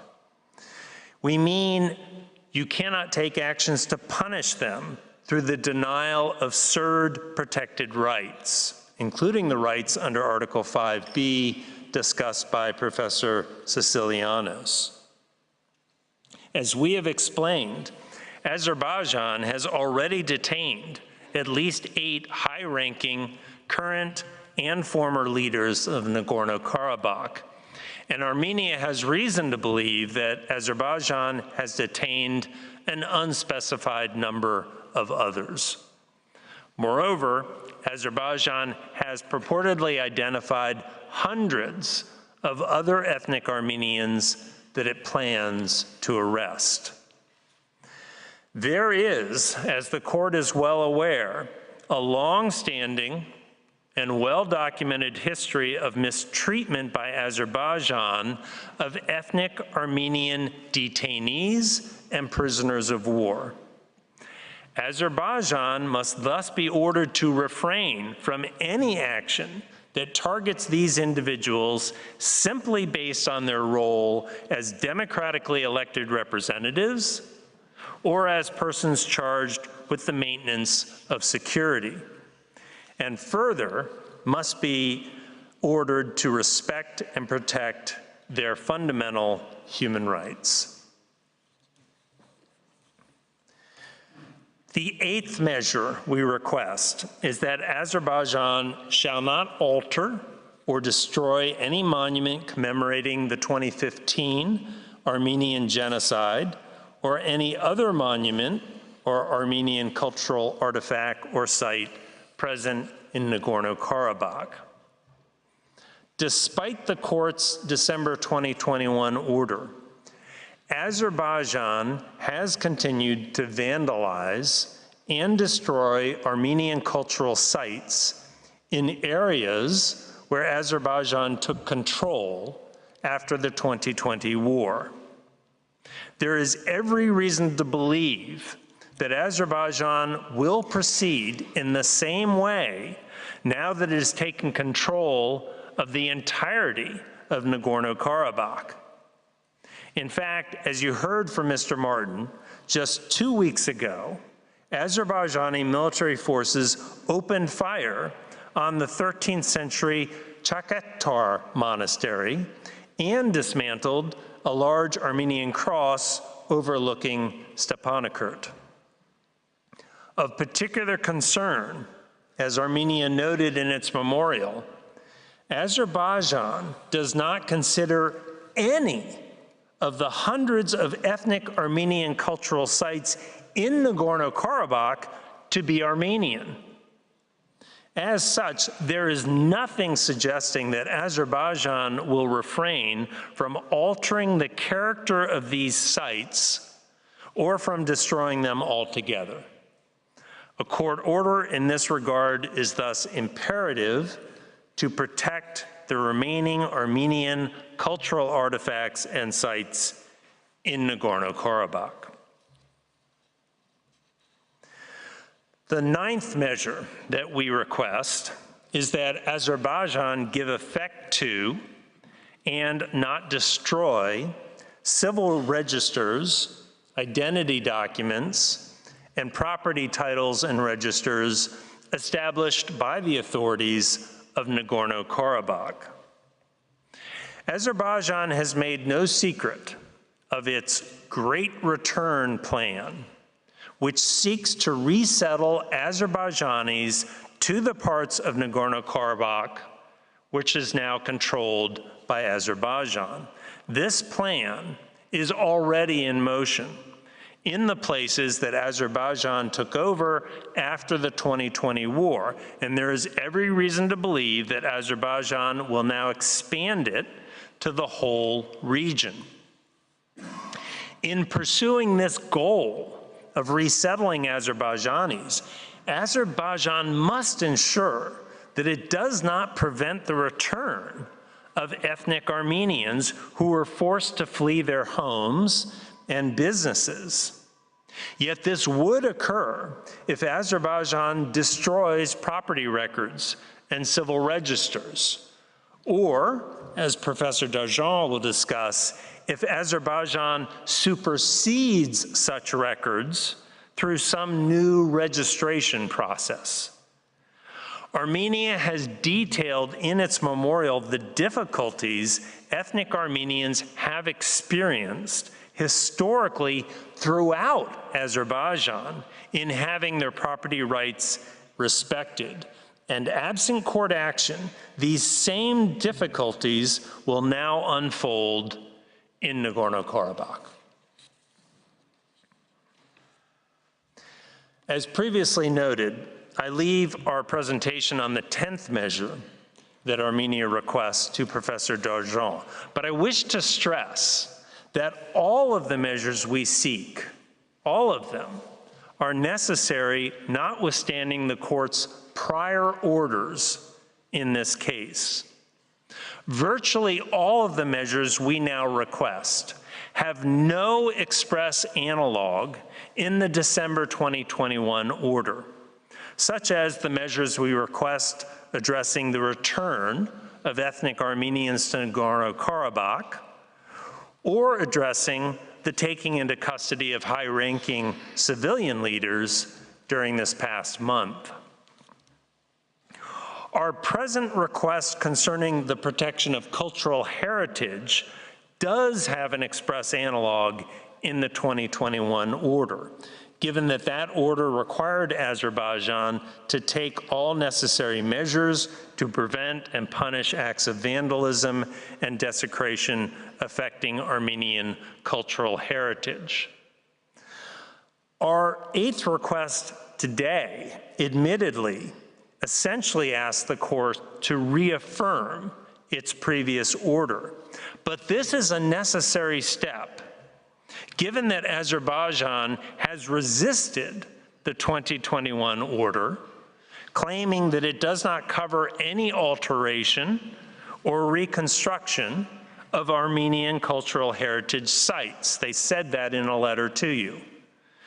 And for the avoidance of doubt, it is important to stress that in the requested measure we bring to you today, that Azerbaijan not alter or destroy any monument commemorating the 1915 Armenian genocide, this is critical given the presence of numerous such monuments in the areas now under Azerbaijani control. And this is all the more so critical given that Azerbaijan is one of the few countries that denies the Armenian genocide and that previously destroyed Armenian monuments commemorating the genocide when it had the opportunity to do so. The new circumstances and the irreversible nature of destroying cultural heritage makes it imperative that the court issue a provisional measure on this issue. Indeed, the new circumstances that have now unfolded make imperative all the measures we request so as to clearly target and reinforce Azerbaijan's CERD obligations in the context of the present crisis. The court has viewed the existence of new circumstances to warrant issuance of new or supplementary provisional measures, as you found when issuing further measures in this case to address Azerbaijan's conduct concerning the Lachin Quarter. The context in which Armenia comes before you today is dramatically different from that which existed at the time of the court's orders in 2021 and even earlier in this year. Moreover, if Azerbaijan is to be believed when it says that no harm will come to the ethnic Armenians of Nagorno-Karabakh, which this past month, some 100,000 of them have sadly and painfully demonstrated they do not believe. But if Azerbaijan truly intends them no harm, then Azerbaijan should have no concern with the court's issuance of these provisional measures. Rather, it is Azerbaijan's protestations as to such measures that vividly demonstrates why they are so desperately needed.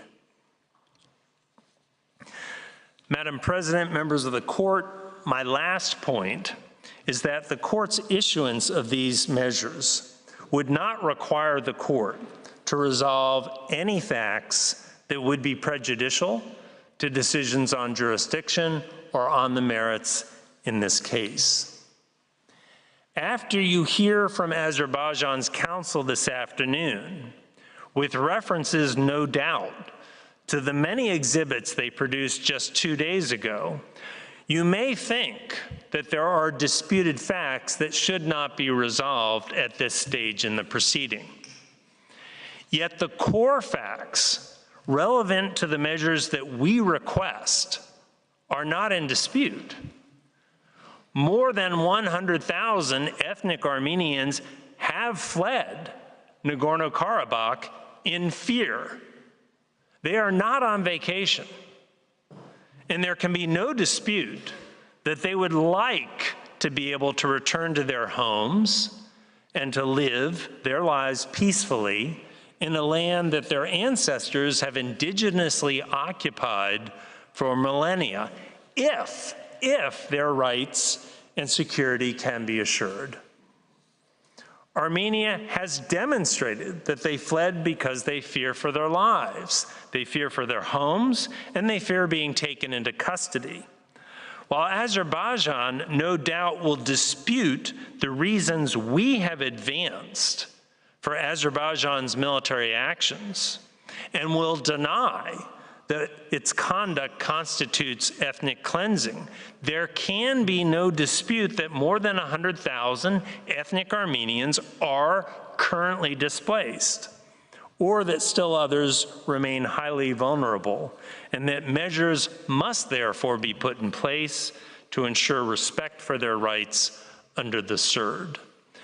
Given those undisputed facts, it matters not how Azerbaijan this afternoon justifies its actions. For today, what we are facing is a massive crisis of displaced persons and other tragedies.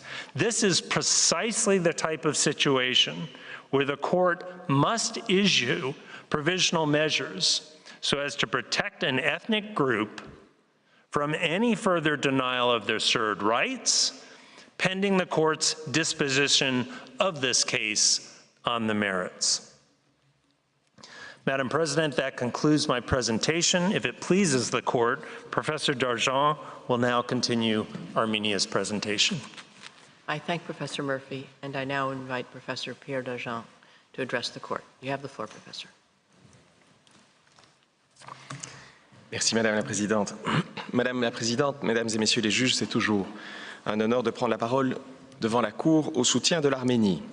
Et je voudrais revenir brièvement sur trois réalités factuelles déterminantes en l'espèce, y compris pour l'indication de la 10e et dernière mesure conservatoire sollicitée par l'Arménie. Madame la Présidente, la première réalité factuelle qu'il faut garder à l'esprit est que les réfugiés du Haut-Karabakh sont bel et bien victimes d'un nettoyage ethnique.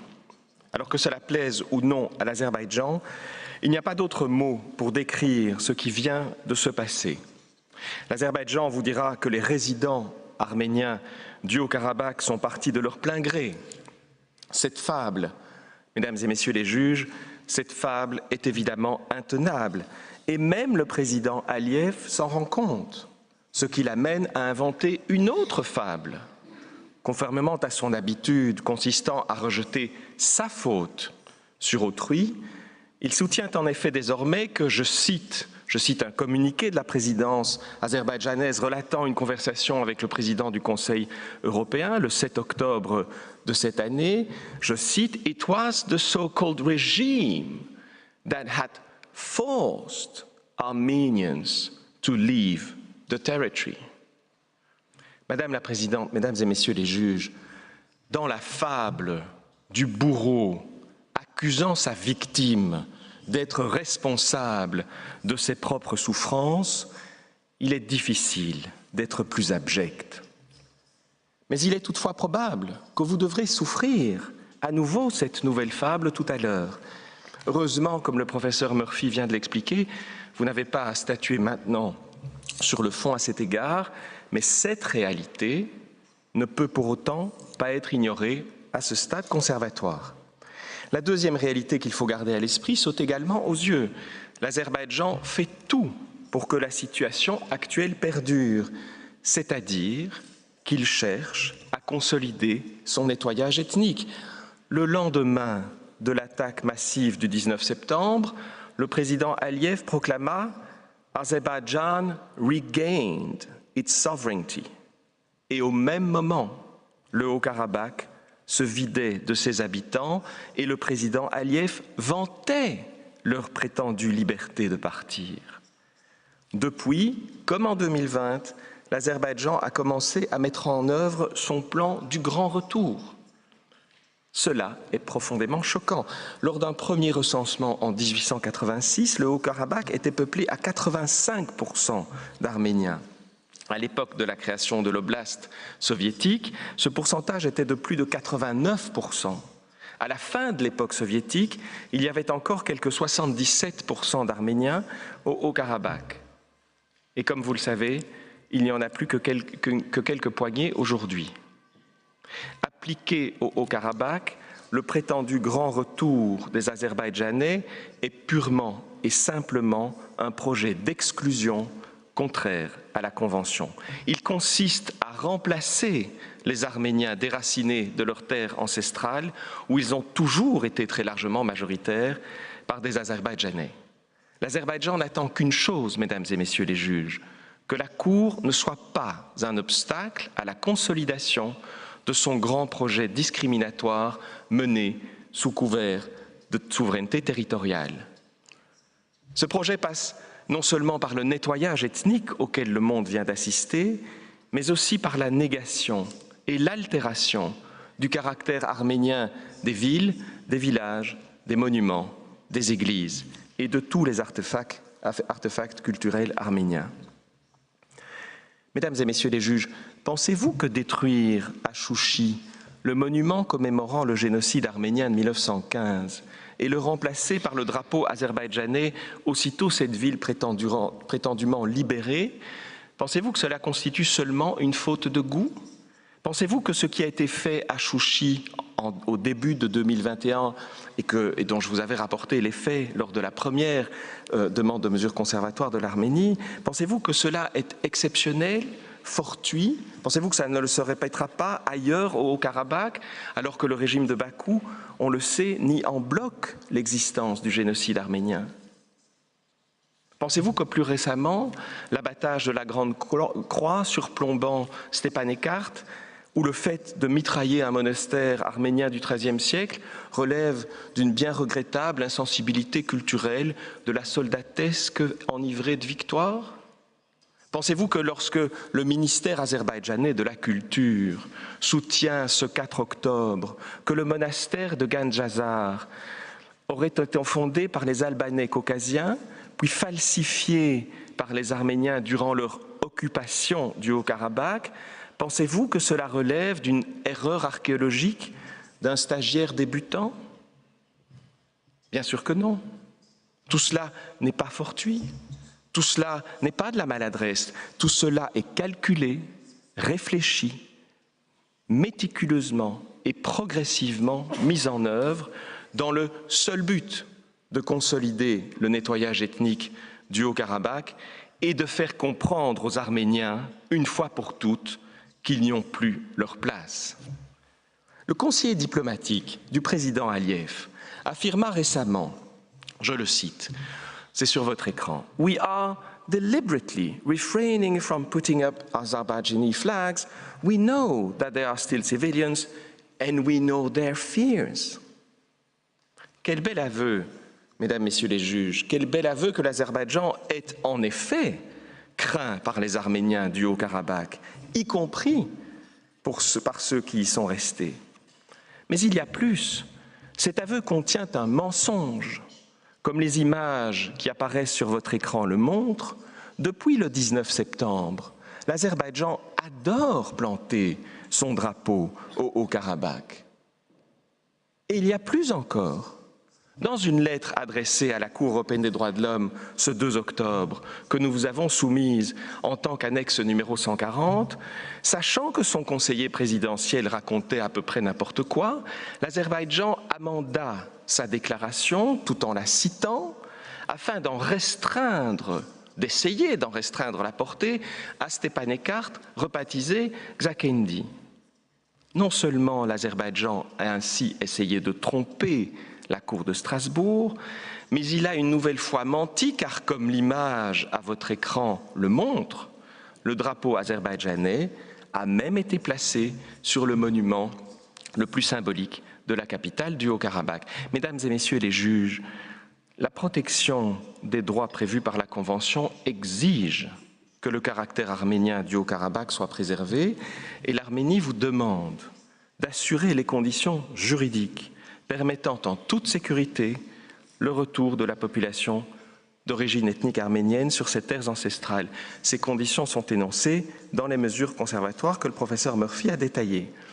Et l'Arménie estime, très humblement, être particulièrement bien placée pour comprendre le besoin de sécurité des réfugiés traumatisés du Haut-Karabakh et pour savoir quelles mesures sont nécessaires pour assurer effectivement leur retour. À cet égard, les mesures sollicitées entendent aussi anticiper toutes les fourberies dont l'Azerbaïdjan est bien entendu capable pour empêcher ce retour, y compris en prétextant que les documents d'identité et de propriété des réfugiés sont inexistants, puisqu'ils ont été délivrés par les autorités du so-called régime que l'Azerbaïdjan considère illégal et qu'en conséquence, faute de preuves valables, les dits réfugiés n'ont aucun titre à retourner chez eux. Je me permets également de rappeler que, comme le passé proche nous l'enseigne, toute mesure sollicitée par l'Arménie que vous n'indiqueriez pas sera triomphalement brandie par l'Azerbaïdjan comme un feu vert de votre part. L'Azerbaïdjan lira votre ordonnance comme un prétendu rejet de telle ou telle demande arménienne et donc un encouragement à faire ce que la mesure tendait à éviter, et cela alors même que la mesure effectivement ordonnée par la Cour, lue et exécutée de bonne foi, interdit nécessairement, mais seulement implicitement, ce même comportement. Ainsi, si vous indiquez des mesures ambiguës dont Bakou pourra exploiter les failles, le nettoyage ethnique sera définitivement consolidé. Par ailleurs, mesdames et messieurs les juges, si vous attendez de statuer sur le fond pour contrecarrer la consolidation en cours du nettoyage ethnique, sous prétexte qu'il s'agirait d'une demande de restitution, ce que nos contradicteurs soutiendront peut-être tout à l'heure par chicanerie juridique, si vous attendez, il sera trop tard. Madame la Présidente, j'en viens à la troisième réalité factuelle qu'il y a lieu de garder à l'esprit au moment de statuer. Elle concerne les promesses et assurances présentées par l'Azerbaïdjan pour tenter de vous convaincre qu'il n'est nullement besoin d'indiquer des mesures conservatoires. La première raison pour laquelle l'Azerbaïdjan ne peut pas être cru sur parole est le fait que sa parole est à elle seule, bien entendu, incapable d'assurer le retour des réfugiés traumatisés du Haut-Karabakh. Ils ont appris à leurs dépens de ne pas faire confiance à la parole de l'Azerbaïdjan. Si vous pensez que cette parole suffit, vous aurez bien malencontreusement contribué à la grande œuvre du président Aliyev. La deuxième raison pour laquelle l'Azerbaïdjan ne peut pas être cru sur parole est que sa parole est totalement insuffisante et que ce qu'il dit ne l'engage en réalité à rien du tout. Regardons en effet de plus près les prétendus engagements de l'Azerbaïdjan. Concerne-t-il la sécurité des prisonniers politiques arméniens et des quelques dizaines d'Arméniens restés au Karabakh? Pas un mot à cet égard. Concerne-t-il la préservation du caractère arménien du Haut-Karabakh? Pas un mot à cet égard. L'Azerbaïdjan promet-il de ne pas peupler massivement le Haut-Karabakh d'Azerbaïdjanais? Pas un mot à cet égard, bien au contraire, l'accélération du grand retour est annoncée. Enfin, s'agissant du retour, cette fois, des réfugiés arméniens, l'Azerbaïdjan a écrit ceci dans la lettre qu'il vous a adressée le 2 octobre, je cite, « Azerbaijan further guarantees that Armenian residents of Karabakh who decide to leave will have a right to return to Karabakh. » Les mots employés et la conjugaison des verbes de cette phrase sont évidemment importants. Le 2 octobre, tandis que le Haut-Karabakh avait presque été vidé de ses habitants, l'Azerbaïdjan prétend garantir que les rares résidents arméniens du Karabakh qui s'y trouvent encore et qui décident alors de quitter leur patrie auront un droit d'y retourner. Voilà, c'est tout. Est-ce la garantie inconditionnelle et en toute sécurité du droit au retour pour toutes celles et tous ceux qui ont fui dès le 19 septembre? Absolument pas.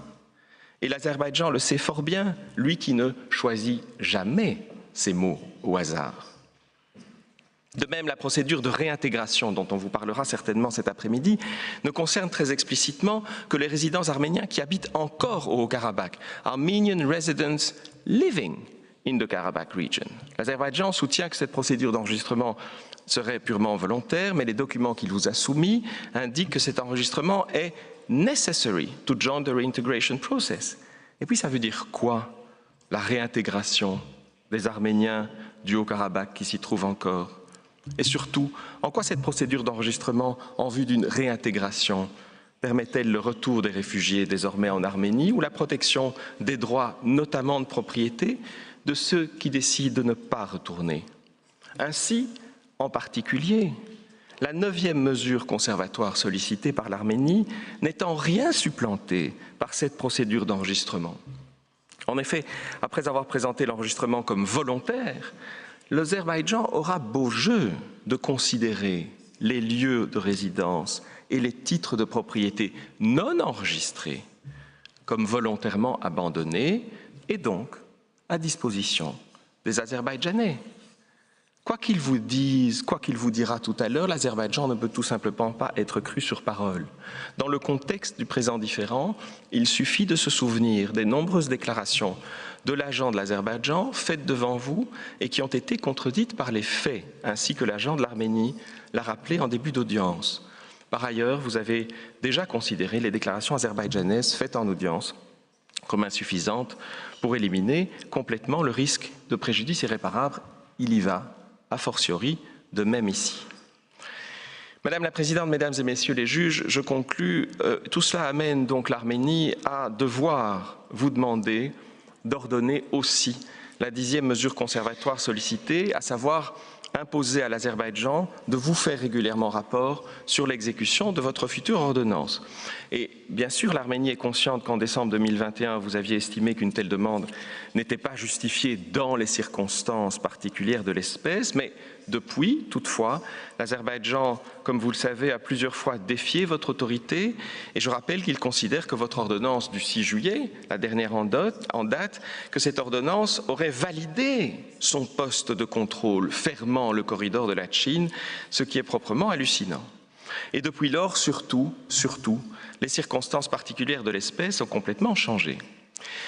Mesdames et Messieurs les juges, si vous souhaitez rassurer les Arméniennes et les Arméniens qui ont fui leur patrie, vous devez imposer à l'Azerbaïdjan, en application de l'article 78 du règlement de la Cour, de vous rendre régulièrement des comptes au sujet de l'exécution de votre future ordonnance, de la même manière que vous avez imposé au Myanmar de le faire. La gravité de la situation, l'enjeu de votre prochaine ordonnance et la préservation de votre autorité l'exigent. De plus, l'Arménie, vous le savez, a été obligée d'alerter la Cour chaque fois que l'Azerbaïdjan prenait des initiatives contraires à ses obligations internationales. Et il s'en est suivi, c'est bien regrettable, mais il s'en est suivi des échanges amers qui ont lassé l'Arménie et peut-être sans doute aussi la Cour. Eh bien, nous pensons qu'une telle mesure contribuera également à cet égard à la bonne administration de la justice. Merci Madame la Présidente, Mesdames et Messieurs les juges pour votre bienveillante attention. Et puis-je vous demander, Madame la Présidente, de bien vouloir inviter l'agent de l'Arménie à présenter les conclusions finales de son pays.